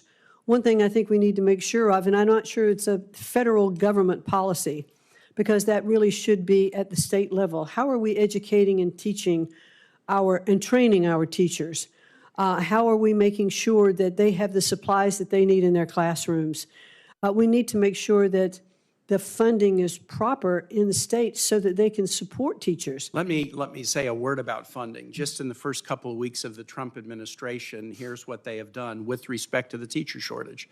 They've canceled grants going to jurisdictions, including jurisdictions in Virginia, on teacher training programs that have been designed to reduce teacher shortages. There's also a national priority that I'm sure you're familiar with, national board certification for teachers. It's kind of giving teachers the ability to sort of up their professional credentials, and often local governments and occasionally the federal government will give an incentive, a financial incentive for upping your credentials. The Trump administration canceled the grant that goes to the organization that administers national teacher certification. I get it that the primary responsibility for dealing with teacher shortages is at the state and local level. But the federal government has played an important role in this, and there are important ongoing initiatives to help states deal with it that this administration is canceling, suggesting that they don't really prioritize having highly qualified teachers standing up in front of every classroom. My time has expired. Thank you, Mr. Chair. Thank you. Senator Hawley. Thank you, Mr. Chairman. Mr. McMahon, thank you for being here. Nice to see you again. Let me just say this. The last 4 years have been, in many ways, absolutely hellacious for students on our college campuses. You had the last administration which issued federal rules, binding regulations that required our college campuses to put biological men into women's locker rooms. You've had multiple universities claiming the mandate, claiming the cover of the Biden administration, forcing women to accept biological men in women's sports. And so you've seen young woman after young woman denied basic safety in their changing facilities, for heaven's sake, basic safety in their dorm rooms, not able to play college sports. Now, I'm delighted that a federal court finally struck down this Biden administration rule back in January, just over a month ago. And President Trump issued a clear, strong, unequivocal executive order saying that Title IX will be enforced according to its terms, which is Title IX protects women's sports, it protects women on college campuses, no more men in women's locker rooms. This is a huge victory for common sense and the rule of law. My question to you is this: a number of universities, including some very prominent ones that love to call themselves elite, have said they're not going to follow that executive order. They're going to keep having men in women's locker rooms. They're going to try to get men in women's sports. What can be done to ensure that these colleges comply with the law and that women are safe on campus and that women are able to play sports without men interfering? Well, certainly, I agree with you that I was very happy to see that those restrictions on Title IX vacated, so that we are really back to what Title IX was originally established to do, and that was to protect sexual discrimination. And women should feel safe in their locker rooms. They should feel safe in their spaces. They shouldn't have to be exposed to men undressing in front of them. I think I heard one person the other day said, well, the guys just should hold the shower curtain in front of them so that they aren't exposing themselves. I mean, really, that's just not what we should be doing. We want to make sure that Title IX, which is the law, is enforced. And we need to uphold that. Will you investigate those universities that are not complying with Title IX, that are not complying with the president's executive order? These universities are absolutely getting federal funds from this department, the department that you're going to run if and when you are confirmed, and I believe you will be. Will you investigate those universities and give them an ultimatum? Either they need to comply with the law, they need to follow the law of Title IX, they need to follow the rules issued by this administration, your department, or no federal funding. I mean, will you make sure that the law is enforced?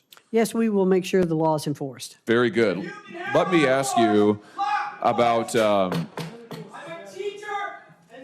The senator will suspend. The committee will come to order. Capitol Police are asked to remove the individual from the hearing room. Members of the audience are reminded that disruptions will not be permitted while the committee conducts its business. The senator will resume. Don't worry, Ms. McMahon, it's me, it's not you. It's all right. That effect. Let me ask you about something else that's happened on our campuses in the last 4 years, the wave of anti-Semitism that we've seen, particularly after October 7th with the attacks on Israel. Shameful attacks on Jewish students, Jewish American students, Jewish students from overseas. We have seen the most unbelievable pro-terrorist propaganda. And again, these universities taking federal money, getting federal funds, not protecting Jewish students, permitting encampments, permitting violence in some instances, attacks on students on their campuses. The president has issued an executive order on January the 29th on measures to combat anti-Semitism, and he directed the Department of Education's Office of Civil Rights to open Title VI investigations into a number of universities, including Columbia, Berkeley, Northwestern. Will you enforce the law, Title VI to the hilt, and will you make sure that Jewish Americans are safe on our campuses, for heaven's sake, and these crazy students who are committing crimes, breaking windows, smashing into buildings, trapping Jewish students in libraries? Will you make sure that this stops on our college campuses that are getting all of this federal tax money? Absolutely, or face defunding of their monies. Very good. And let me ask you about something else. For students who have come to this country on a student visa, and as you know, that's a lot of people on our college campuses. For students who are here on a student visa, who have threatened their fellow students, threatened Jewish students, who have supported terrorist organizations, who have broken our law by trespassing or vandalism or acts of violence against Jewish students, will you see that those students, that their visas are revoked and they are sent home and they're not allowed to stay on our campuses under cover of our laws, committing crimes and threatening our own students? Will you return some common sense to our campuses in this way? Yes. Fantastic.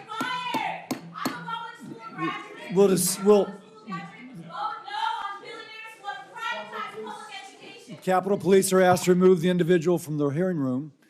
I'm not sure it's going to matter, but I'm going to remind members of the audience that disruptions are not to be permitted while the committee conducts its business. Please show people the regard you would have them show yourself if you're in this role. It may seem trite, but the rudeness of people who are trying to squelch others as they're trying to communicate in an incredibly public forum is just amazing, amazingly bad. With that editorial comment, I then go to Senator Hassan. Thank you, Mr. Chair, and welcome, Ms. McMahon. It was good to meet with you in my office a little bit ago. And I've been starting these hearings with a question I never thought I'd have to ask, and I'll cut to the chase with you because you've said several times that you will uphold the law, so I assume that if the President of the United States gives you a directive that breaks the law, you will instead do what you are legally required to do rather than his instruction. The President will not ask me to do anything that is against the law. Well, the last month has told us that it is quite likely he may, but I am going to take you at your word that you will enforce the law because you've said it several times today. 3 weeks ago, the President unilaterally cut all federal grants by issuing an indefinite freeze. That's an unconstitutional and, yes, illegal action that was stopped by federal courts, to my previous point. Subsequent reporting indicates that the President is also planning to eliminate the Department of Education, the department that you're interviewing today to lead. And there's this little bit of I don't know, the whole hearing right now feels kind of surreal to me.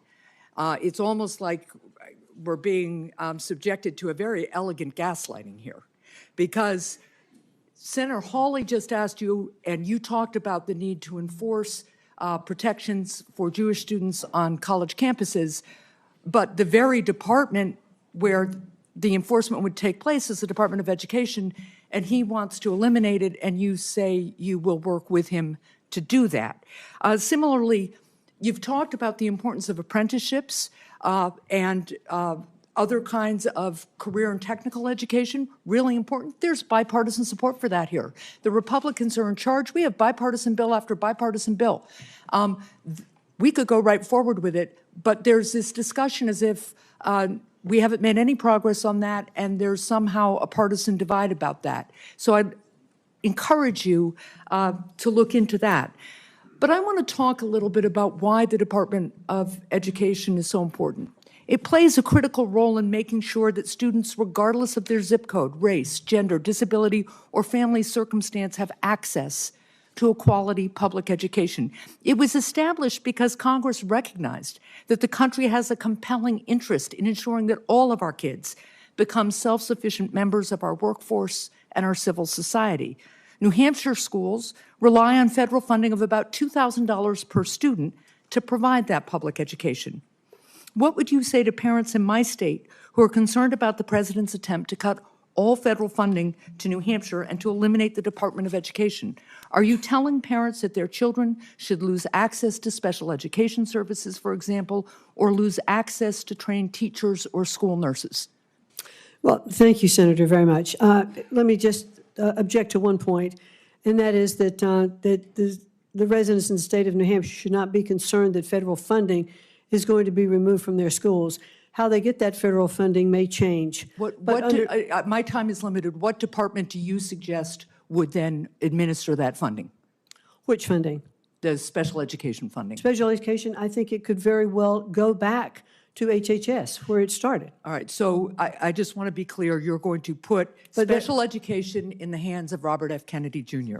Now, I want to talk about IDEA a little bit more. I want to turn to a specific issue regarding the president's plan to eliminate the Department of Education. What does the Individuals with Disabilities Education Act promise? It promises that we're going to take care of these students, that they're going to be provided with assistance that they have in the schoolrooms, the technology that they need, the assistance. And you and I talked a little bit about that with your own child. IDEA guarantees children with disabilities a free, appropriate education. What is the federal investment promise to states under IDEA? What's it supposed to be? In terms of dollar amounts? Yeah. I'm not sure. The federal government committed back in 1975 when it passed IDEA to pay 40% of the average per pupil expenditure for special education. You know what the federal government actually does? I think it's around 14 to 18% at this point. It's about 15%. But it's an appropriated amount from Congress, though, and so Congress needs to appropriate those dollars to spend. That's right, but the President of the United States is proposing, and the Republicans in Congress are proposing massive tax cuts for billionaires, and they're trying to pay for it by massive cuts to education and other services. And just so you know, New Hampshire would lose $60 million in IDEA funding if IDEA were eliminated. My time is almost up. I'm just going to say this. The reason the Department of Education came about in about 1975, IDEA was passed in 1975. 1979 was the department. And Mr. Chair, I'll take just a second here. But people need to understand, people like my son, we talked about him. Before IDEA, before the Department of Education existed, state and local schools did not educate these kids. They barred them from the classrooms. These kids were institutionalized and abused. There is a reason that a Department of Education and IDEA exists, and it is because educating kids with disabilities can be really hard. And it takes the national commitment to get it done. And that's why so many people are so concerned about this proposal to eliminate the department, because they think kids will once again be shoved aside, and especially kids with disabilities. Thank you, Mr. Chair. Thank you. Senator Scott. Thank you, sir. One of the things that you and I had an opportunity to talk about a number of months ago, I actually believe that competition does, in fact, increase the production as well as improve the outcome. Typically, whether it's private sector, frankly, public education, I think competition is a key component to making things better and typically cheaper. I think charter schools is a classic example of that. Typically speaking, some of the most successful schools in the country, think about success academies in New York City, where you have 83% minorities who are consistently ranked in the top 5 high schools in the state because all kids have high potential of learning. I think that we need to make sure that every parent has choice so that the kids have the best chance at life. By the way, I think that public schools are part of school choice from my perspective. Public schools, private schools, charter schools, virtual schools, homeschool. I want the parents to make that choice because they care the most about their kids. I know some people think it's the teachers' unions. I think it's the parents. I'd love to hear your thoughts. I'm sorry. I'd love to hear your thoughts. Oh, absolutely. I agree that competition is, I think, very key. When I first started to take a look at education, I was reading the Sunday morning paper in Greenwich, Connecticut, and I saw that public schools in Greenwich, Connecticut were not meeting the levels of No Child Left Behind. And I couldn't understand that. One of the richest communities in the country, how could there be this kind of achievement gap between students, from lower income areas to upper income areas? And so I tried to meet with the superintendent to talk about that article. I couldn't meet with her. I eventually talked to the governor. And the governor said to me, if you're really interested, let me introduce you to some people. And she did. And I started talking to the folks who were developing charter schools in Connecticut, a woman named Daisha Toll, and I visited those schools, and I saw how much better those children were performing. They were rapidly coming up to grade level reading and doing math. They were teaching differently. And I thought, this is a real opportunity. This was a charter school, which is a public school. Yes. And in the state of Connecticut, it's not fully funded. The facility is not provided. And so it's a public-private partnership to make sure that these schools are offering choice and competitiveness. So we saw it was clear evidence how those schools provided an opportunity for students to succeed. Awesome. You only have 2 minutes left. That was a quick, maybe I have as much time as I want. I'll be the chair for a few minutes. It's great. Oh, my goodness gracious. Never mind. I didn't see that hammer you had there. So back in 2017, I started working on creating a definition in higher education for anti-Semitism. I thought then that we were seeing a little uptick, and having been raised in the Deep South, I'm familiar with discrimination and the challenges that come with, unfortunately, the color of people's skin and or their religious beliefs. And if you look at the level of hate that we've seen recently on college campuses towards our Jewish students, I find it disgusting, frankly. I hope that you will commit to investigating reports of anti-Semitism to the full extent of the law, especially on college campuses around this country.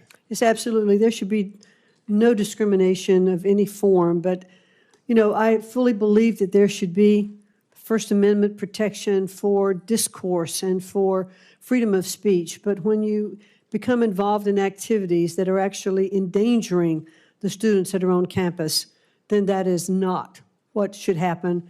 And those schools that accept federal funding that allow that to happen should face defunding.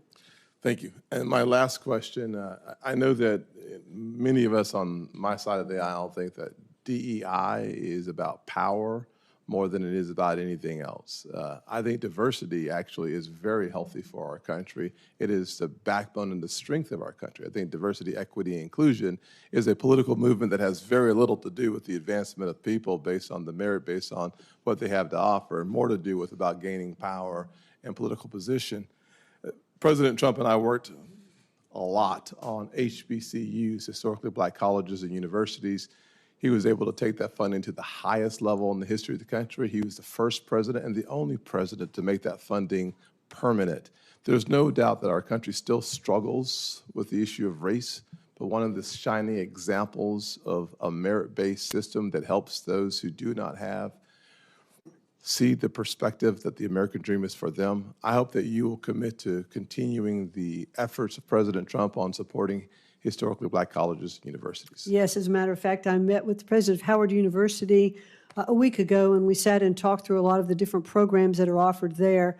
And I was very impressed, and I understand that I believe that I'm an honorary Board of Regent member. That may not be the right description by virtue of if I am confirmed as the Secretary of Education, and I look forward to continuing those programs. And with my last 5 minutes. Make it fast. Okay, I'm done. Thank you, Senator Scott. I see Senator Hickenlooper jumped in front of the freshman. No, I'll yield to the freshman, just out of deference to her frosh status. okay. Senator Blunt Rochester, you're recognized for 5 minutes. Thank you so much, Mr. Chair and Mr. Hickenlooper, for that sharing of the time. I will first start out by acknowledging that today here with us are representatives from the Delaware State Education Association, and I want to thank them and all of their members for being here in Washington, but more importantly, for what they do for the students and families in the state of Delaware. I also want to thank you, Ms. McMahon, for taking the time to come and meet with me and talk about a myriad of issues. I especially appreciated your candor in our meeting. And, you know, as I'm sitting here watching the passion of the participants, of the members, it is clear that education is so important to this country. And I am clear-eyed about the challenges that we face in accomplishing the goal of ensuring that all students are able to be prioritized. I shared my concerns about the call to abolish the department. I am particularly concerned, as a former cabinet secretary myself, cabinet secretaries do have the influence, the power, the responsibility to share what is good, what is bad, what is wrong. And so I understand waiting until you get into a position to figure some things out, but there are core basic things like, do we have the confusion that people have over this executive order on diversity? They are scared.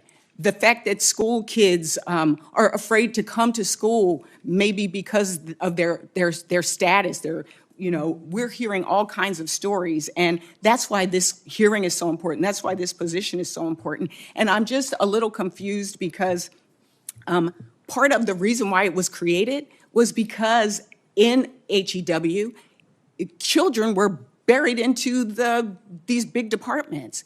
Why do you think that a department that is focused and that really is dealing with children, whether it's civil rights, disability, providing the checks and balances, why do you think that it is better to stick the functions of dealing with children with disabilities in a huge department that will not have the same priority? Thank you very much, Senator, for that question. The bottom line is because it's not working. Department of Education was set up in 1980, and since that time we have spent almost $1 trillion, and we have watched our performance scores continue to go down. I do believe that it is a responsibility to make sure that our children do have equal access to excellent education. I think that that is best handled at the state level, closest to the states, working with state administrators, teachers, parents, who should have input into their curriculum. I have only 2 minutes, and I just want to follow up. Do you believe that any school benefiting from taxpayer dollars should be required to follow federal civil rights laws? Schools should be required to follow the laws. Anybody getting taxpayer dollars. And so that's good. So private schools should not be able to turn away a student with a disability or a student based on their religion or their ethnicity or race. Well, private schools aren't taking federal dollars. But I'm saying, so they have the ability to say that if they do not believe that they receive them. Well, if they believe that they cannot best serve that student and they're not taking federal dollars, then they have the right not to accept that student. But I'm speaking specifically when we talk about, there's a lot of conversation about vouchers. If private schools take federal dollars, can they turn away a child based on a disability or religion or race? Well, I think that there are also some public schools who are saying that they don't have the. Really just a that- yes or no? No, it's not. It really Well, isn't. For me, if you want to follow up, because I'm kind of running out of time. Okay, I'd be happy to follow, and I'd look forward to following up with you to discuss that. Thank you very much. Okay, because this is one of the big concerns that we hear about. Also, I believe that as a country, as I said, we've benefited from checks and balances. It's a hallmark. If you're concerned, how would you defend the rights of all students if state and local governments are unable or won't address violations of students' civil rights? For example, how will you intervene if a student is being bullied or harassed on the basis of race or disability? Well, certainly, civil rights, are the rights of everyone. And so we'd want to make sure that our schools are enforcing. The bullying shouldn't happen anywhere. No child should be made to feel uncomfortable. So it is, but the Department of Education does not control that from Washington. Would you put this in the department, when we talked, you mentioned the Department of Justice.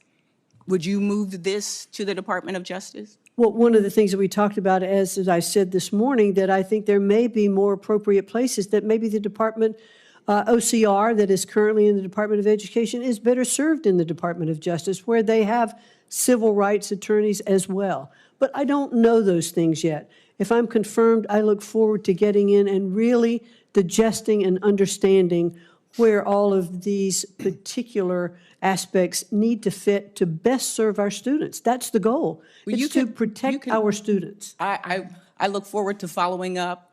You can understand there is a lot of distrust based on people's motivations in just the past few weeks.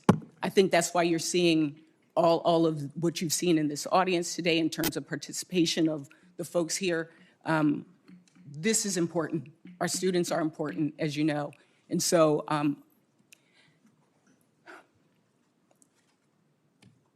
I really hope that this administration and that you will recognize that there are students, there are teachers, there are parents that need the support and the help. And we hope that you will continue as well with your support of HBCUs. Thank you, I yield Senator. back. Thank you so much, Thank you Senator so Marshall. much. Good morning, Ms. McMahon. Good to see you. Thank you. Good to see you, too. You bet.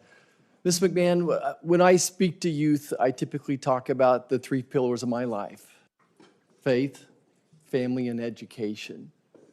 And thanks to a strong faith, a loving family, and the public educators in my life, I was a first-generation college kid who got to live my American dream and become a physician and practice in rural medicine. So this education thing is so important to all of us on both sides of the dais.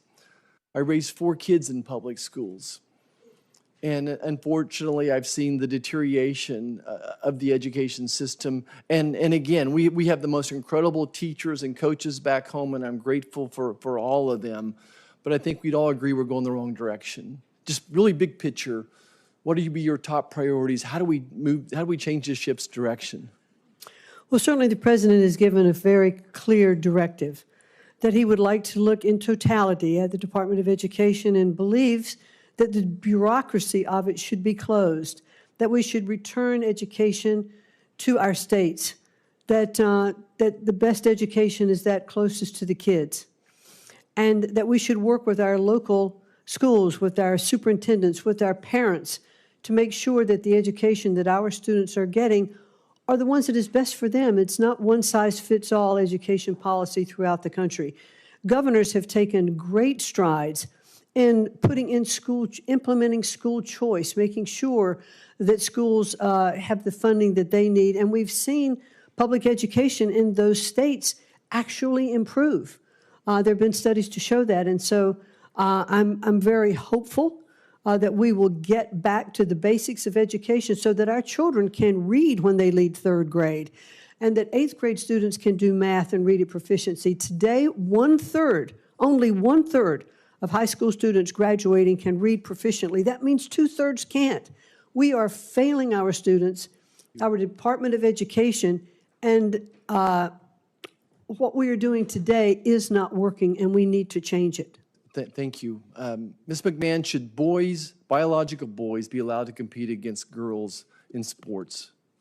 I do not believe that biological boys should be able to compete against girls in sports. And I think now that they certainly not only have the people spoken, because that was something that President Trump ran very hard on, but also the court has spoken. Ms. McMahon, I feel like there's that anti-Semitism has become endemic in our universities. Would you be open to some type of an anti-Semitism commission to evaluate the progress of the universities on this issue? Yes, I would, and I'd look forward to perhaps working with you or other members of the committee on such a commission. Okay.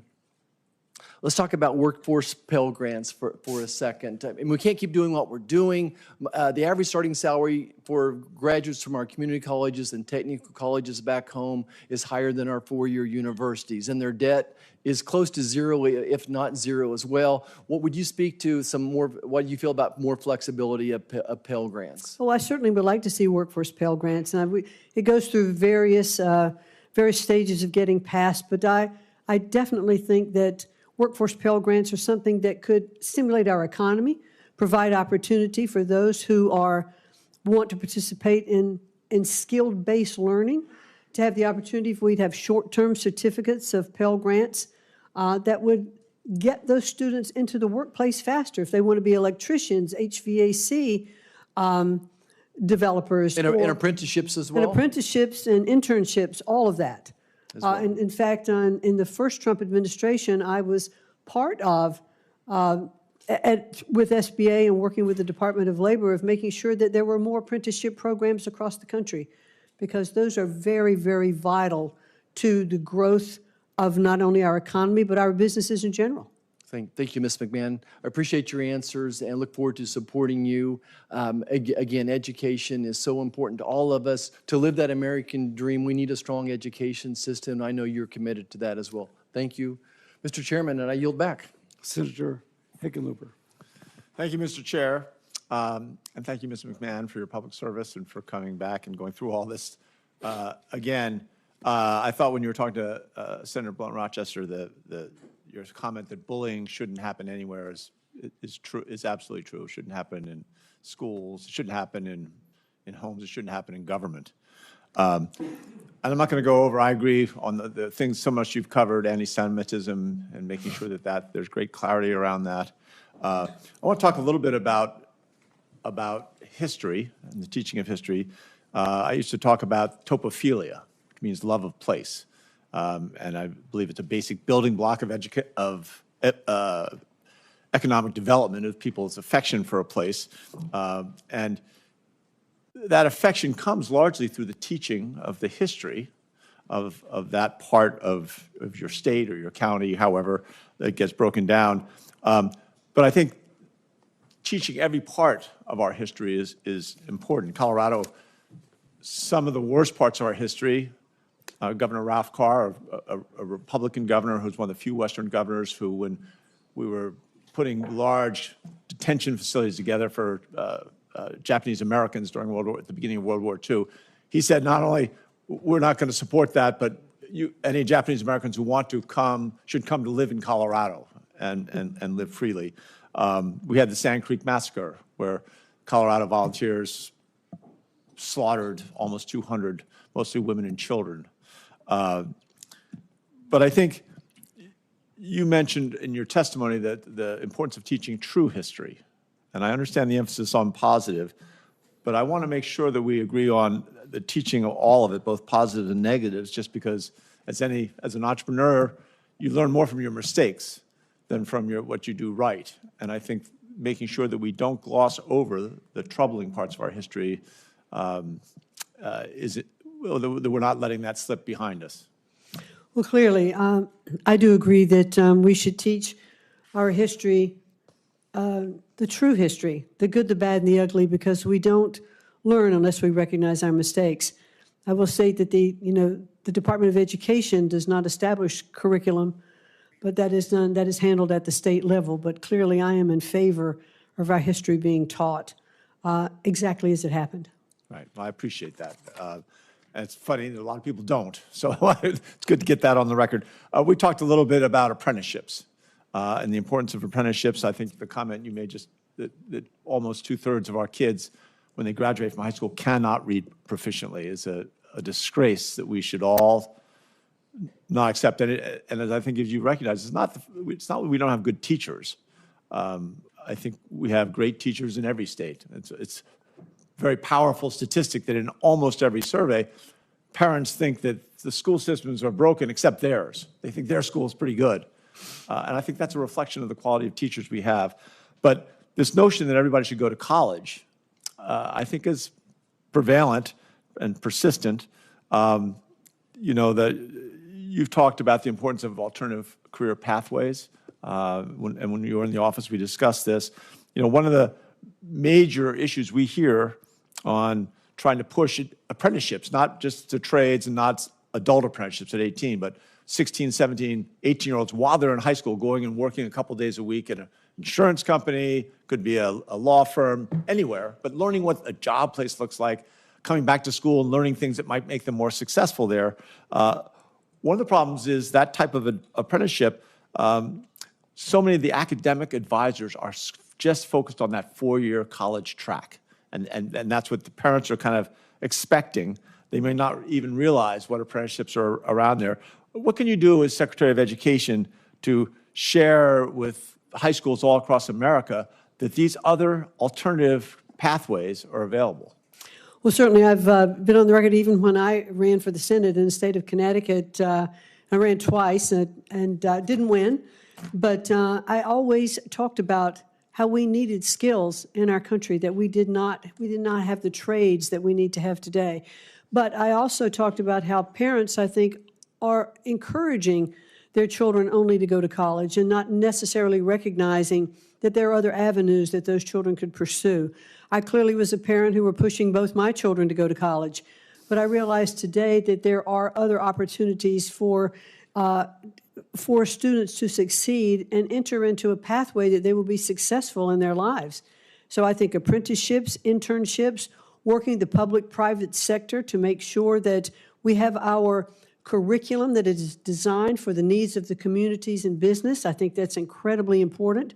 It's one of the things that we've striven to do at Sacred Heart University that I sit on the board of education. What are the needs of the community, and how can that curriculum be structured to satisfy that need? And that's, I think, critically important. Great, and we're out of time. Of course, I've got millions more questions. Maybe we'll continue that discussion. I appreciate you being open about not wanting to end the Department of Education completely, and not your willingness to look at Pell Grants on a larger scale. Thank you. Senator Banks. Thank you, Mr. Chairman.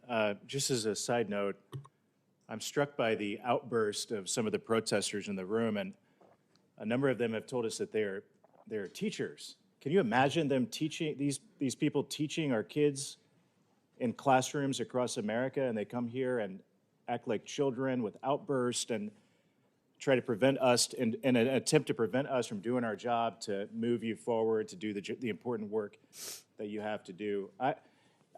For me, that's what this is all about. I have 3 daughters who are in grade school, in public schools, and I want to get politics out of the classroom.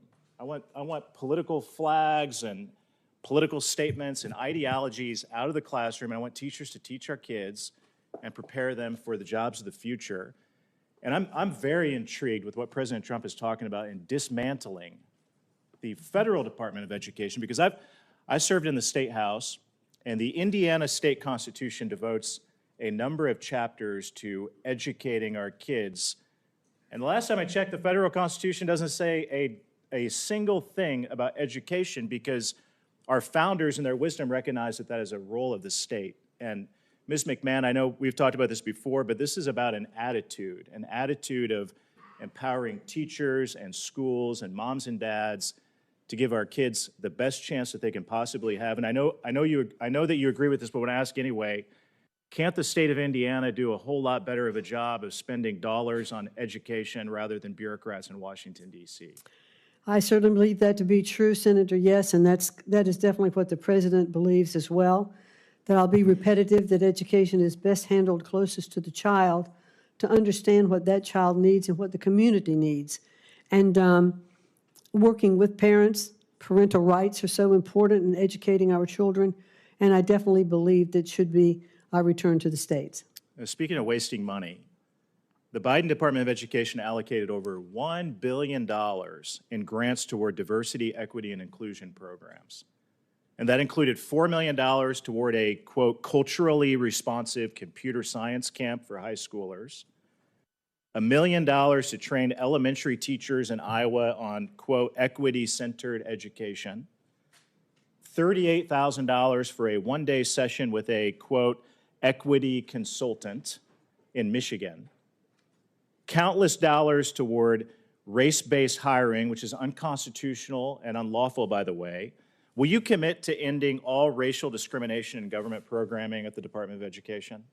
That will be my goal, absolutely, to work, and I'd look forward to working with you and other members of the committee as well, and with Congress to make sure that we can take the ideology, if you will, out of education and focus on actually teaching our students to read and to write and to do arithmetic, because they cannot be successful if they cannot do the basics. Some of my colleagues today have talked about the rise of anti-Semitism on college campuses, and I think one of the motivators of that is money that flows from adversarial foreign countries like China and other countries with an anti-American agenda that are donated to many of our colleges and universities in the United States of America. And it turns out that the Department of Education plays a key role in reporting and making those foreign donations transparent. While I want to ban them altogether, China should never be donating money to colleges and universities in Indiana or anywhere else in the country. Have you thought about what other steps that we can take to eliminate foreign influences, especially anti-American influences on our college campuses?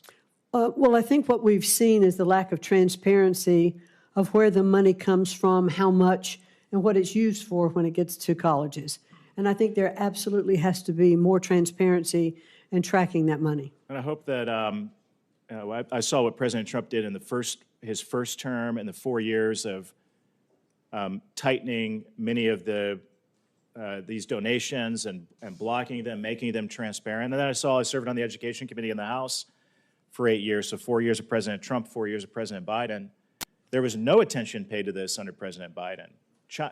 Chinese Communist Party dollars flowing to colleges and universities that are no longer reported, made transparent. I know that will be a big priority of yours because we talked about it, and I want to do everything I can to help you block it, make it the public should know that adversaries of the United States of America are giving money to the universities that they're sending their kids to. So thank you very much for your leadership. You have my full support. I look forward to working with you. I yield back. Thank you. Senator Markey. Thank you. Yesterday, President Trump said he'd like the Department of Education to be closed immediately. He called the department a big con job. Education funding helps us work towards a country where every student can go to their school knowing that they will get the same education as the family that can afford private school. Public school is not a con job. It's equality for every student, regardless of income. It helps guarantee that every student, including the 26 million low-income students, the 10 million rural, 5 million English language learners, 7 million disabled students, and 1 million homeless can go to public school knowing they have the same opportunity as every other student.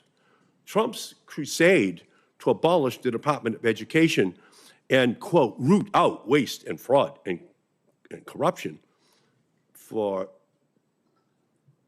cuts to public schools is an attack on every public school student, parent, teacher, paraprofessional, administrator, and school worker in this country.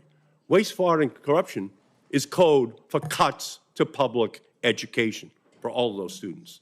So I have here the text of a bill I've been working on, the No Cuts to Public Schools Act.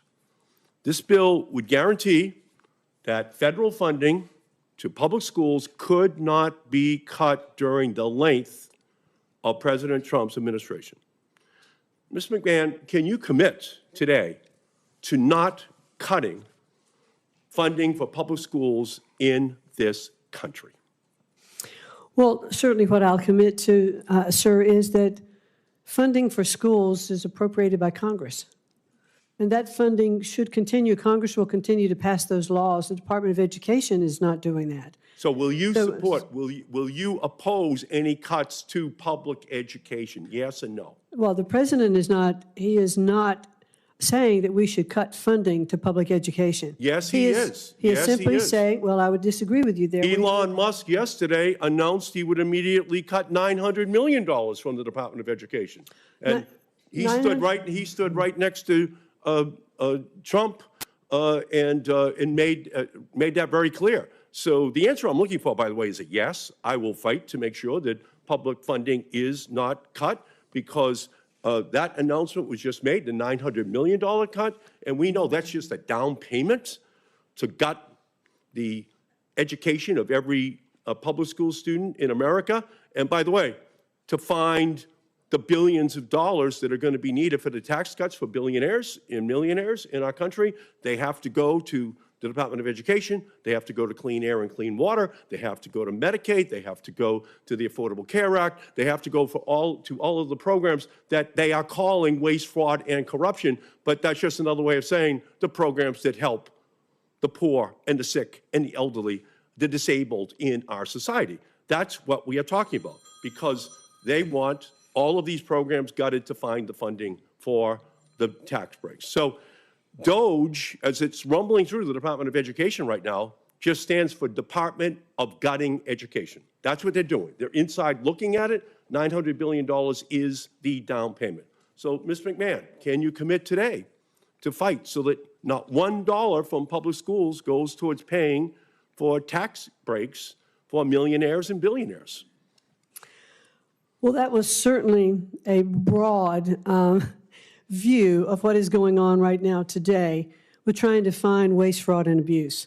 Those groups that are in the Department of Education, from my understanding, have looked at competitive contracts that are bidding, and let's see where that money's going. How's it being spent? I'm not there. If I may, Senator, what they're doing, you've asked me a question. I would really like the opportunity to answer. What they're doing is, first, they announce the cuts, then they go to find where it is. So it's all backwards, and again, we know what the plot is.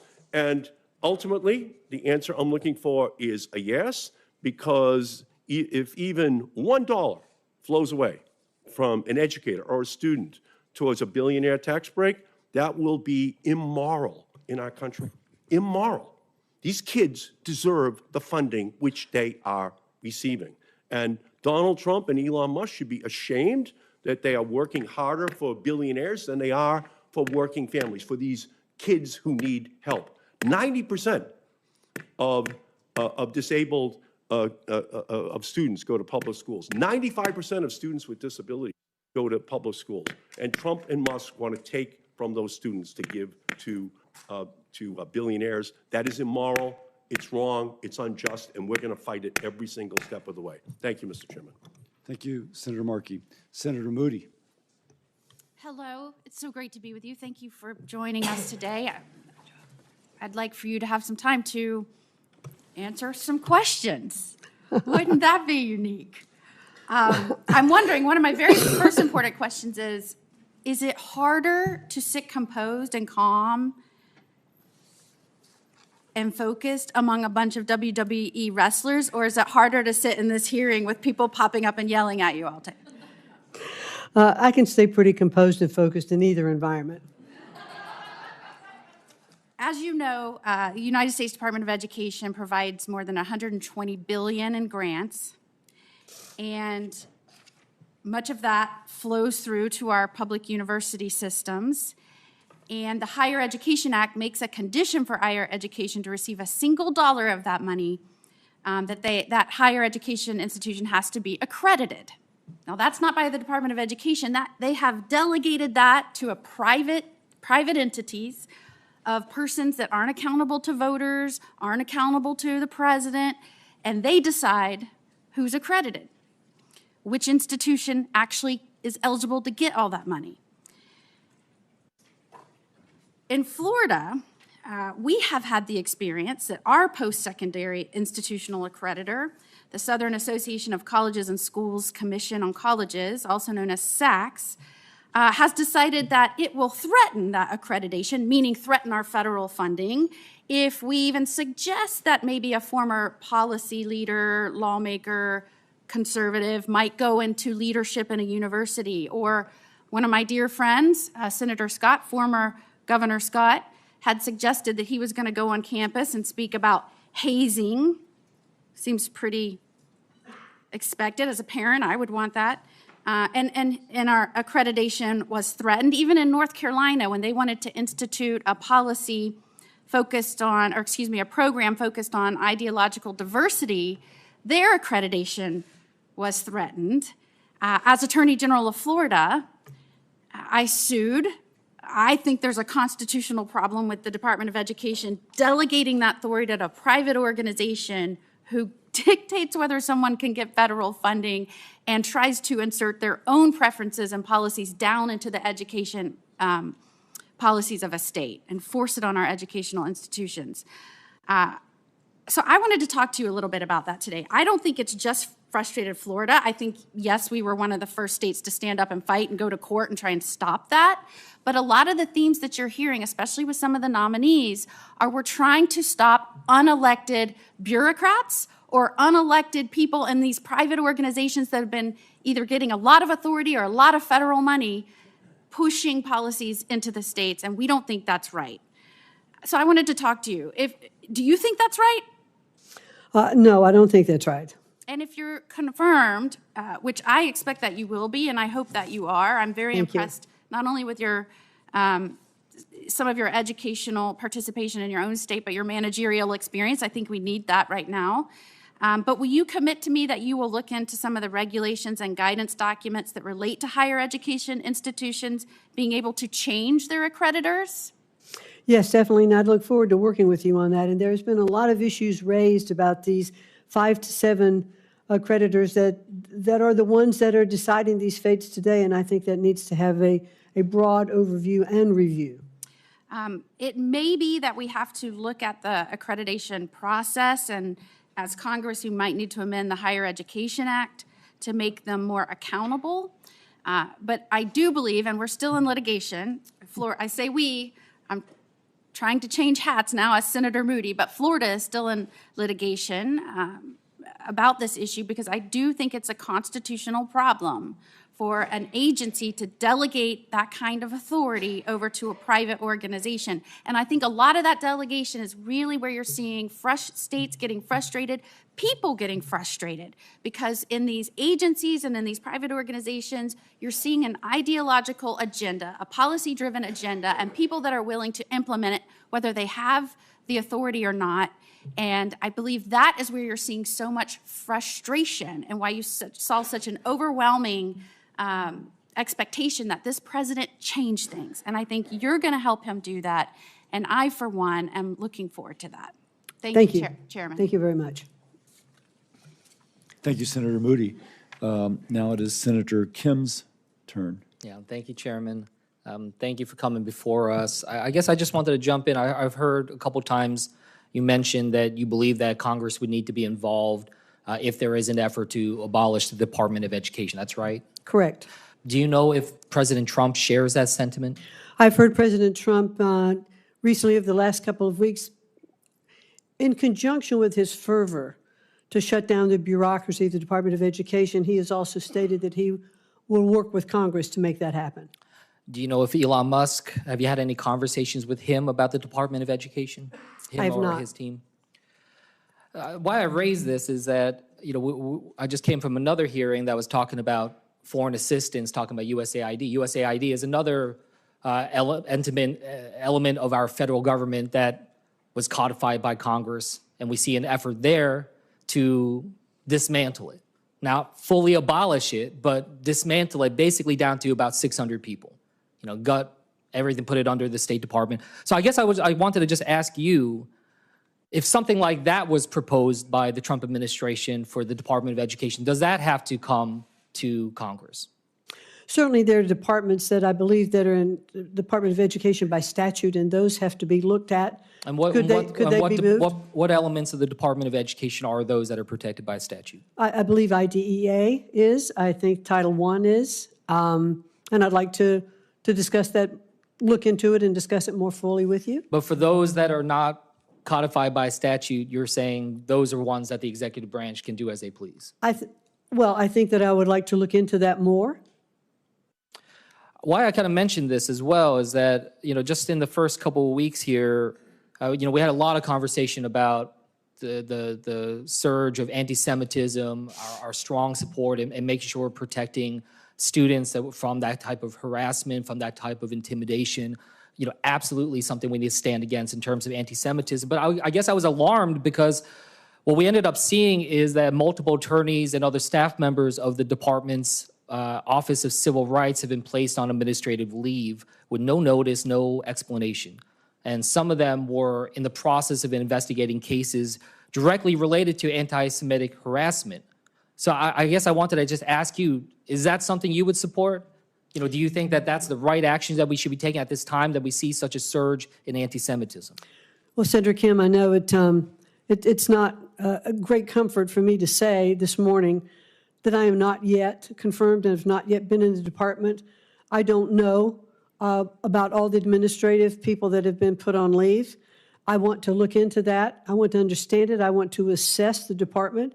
I can't do that unless I'm confirmed and I get there, but I would certainly be willing to come back to you with a more specific answer. But does that concern you at all if you were confirmed? Would you make that a priority to go and see whether or not this is going to impact our ability to respond to anti-Semitism? No, I would want to make sure that we have everything that we need to have in place to protect our students on campuses. One thing that we have been having this debate on here in Congress is about this, and what we've seen is that Republicans have called for a 25% cut in the budget of the Office of Civil Rights. Is that something you would support? Again, I would want to see exactly what that impact is going to be and understand it. Look, I guess I'm frustrated because I feel like this is such a clear place where we can just say, yes, we want to make sure we have as much resources as possible to be able to fight anti-Semitism, to make sure that we're addressing these needs of such a surge. When we see a surge in anti-Semitism, of course we would want a surge in resources to focus on that. So I just wanted to raise that because this whole debate that we're having right now, it feels like it's untethered from just the reality on the ground. And I just urge you, if you are confirmed, that we are understanding the human impact of the problems that are here. I have a second grader and a fourth grader. I got two little boys. And I just had their parent-teacher conference.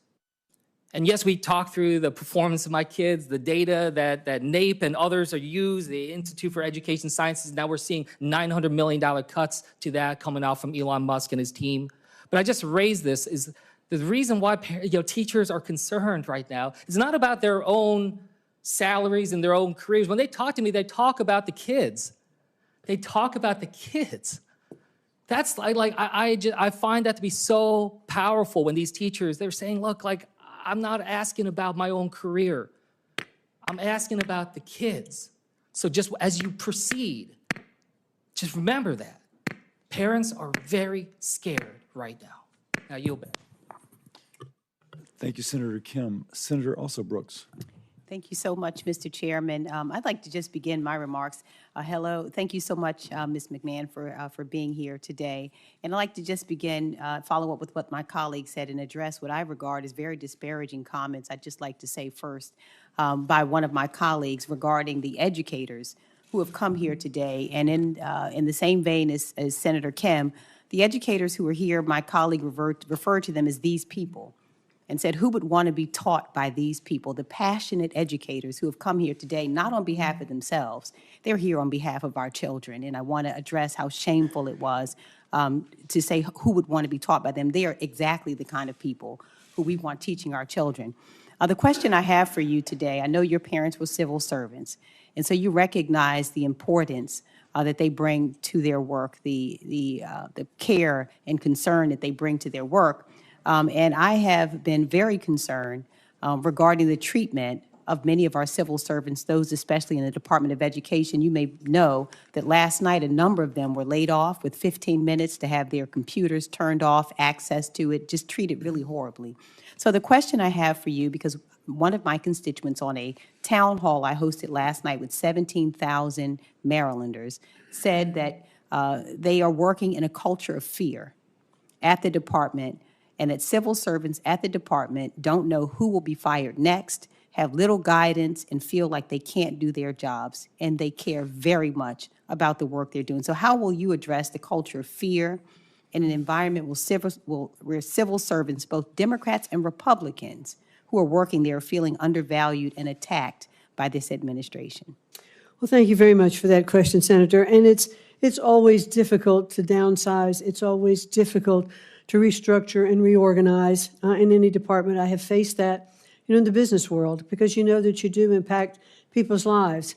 But at this particular point, I know that there are people that are being placed on administrative leave, which means they are still receiving full benefits and salary while their jobs are being looked at and how the department is being evaluated overall. I think people should always be treated with respect and with humility. And I would hope that that is what is going on within the Department of Education. I'm not there in person to see that yet, but it was certainly something that I would strive to do in any reorganization that we would take. Okay, and I'd also like to ask you regarding the president's targeting of legally binding collective bargaining agreements. He has really targeted those, to ask you whether you will commit to abiding by the agreement and upholding civil service employment protections. I will certainly commit to working with you and to looking into those issues if I am confirmed to be the Secretary of Education. And also to ask you whether you will commit to ensuring that federal workers with disabilities, many of them are very concerned about whether they will continue to have reasonable accommodations as required by law. Well, as required by law is the key phrase there, yes. Okay, well, in the same vein, there are some who are concerned about being forced now to reapply for accommodations. These are people who have had those accommodations given to them, and they're being told now that they must reapply for those accommodations with their supervisors. And so will you commit that the department civil servants with disabilities will have their reasonable accommodations honored without interference or delay? I'll certainly commit, if I'm there and confirmed, to look into all of those and to get back to you. Okay. And finally, I'd like to ask you regarding the freezing of funds. If you are confirmed, would you support any directive from the president to freeze funds that have been appropriated by Congress, including funds that students and families rely on to pay for college? If they've been appropriated by Congress, those funds should be disseminated. Okay, and so you would block any directive. You would not adhere to any directive, including some of our HBCUs in my state, Bowie, Coppin State, Morgan State. You would not interfere with the freezing of those funds. I commit to you that I will look into every single one of those programs so that I can get back to you and say, this is what I've found, this is what I've discovered, this is what the action is being taken against it or in favor of it, because I'd want to be very inclusive with you on that regard. Okay, the final question, I just have 9 seconds here. Title I, I know that you said you support it. If the Department of Education is dismantled, what will you do to protect the students who are disadvantaged and impoverished on Title I funds? Well, Title I funds are appropriated by Congress. They flow directly to the states today. They go to the State Department of Education, then they're deployed to the districts. So the Department of Education is not really involved in that distribution. Okay, thank you so much. Thank you, Senator Alsop-Brooks. Senator Sanders. Thank you, Mr. Chairman. I ask unanimous consent to enter into the record 18 letters opposing Ms. McMahon as Secretary of Education. So ordered. I will now conclude, but let me first say that the Capitol Police are requesting that the audience remain seated until Ms. McMahon leaves. So just to first say that. Ms. McMahon, thank you very much for being here. You've handled yourself extremely well. I now ask for unanimous consent to enter into the record 55 letters of support for Ms. McMahon's nomination. And this concludes our hearing. For any senators who wish to ask additional questions, questions for the record will be due tomorrow at 5 p.m. Once more, audience, please stay seated till Ms. McMahon leaves. Thank you. Thank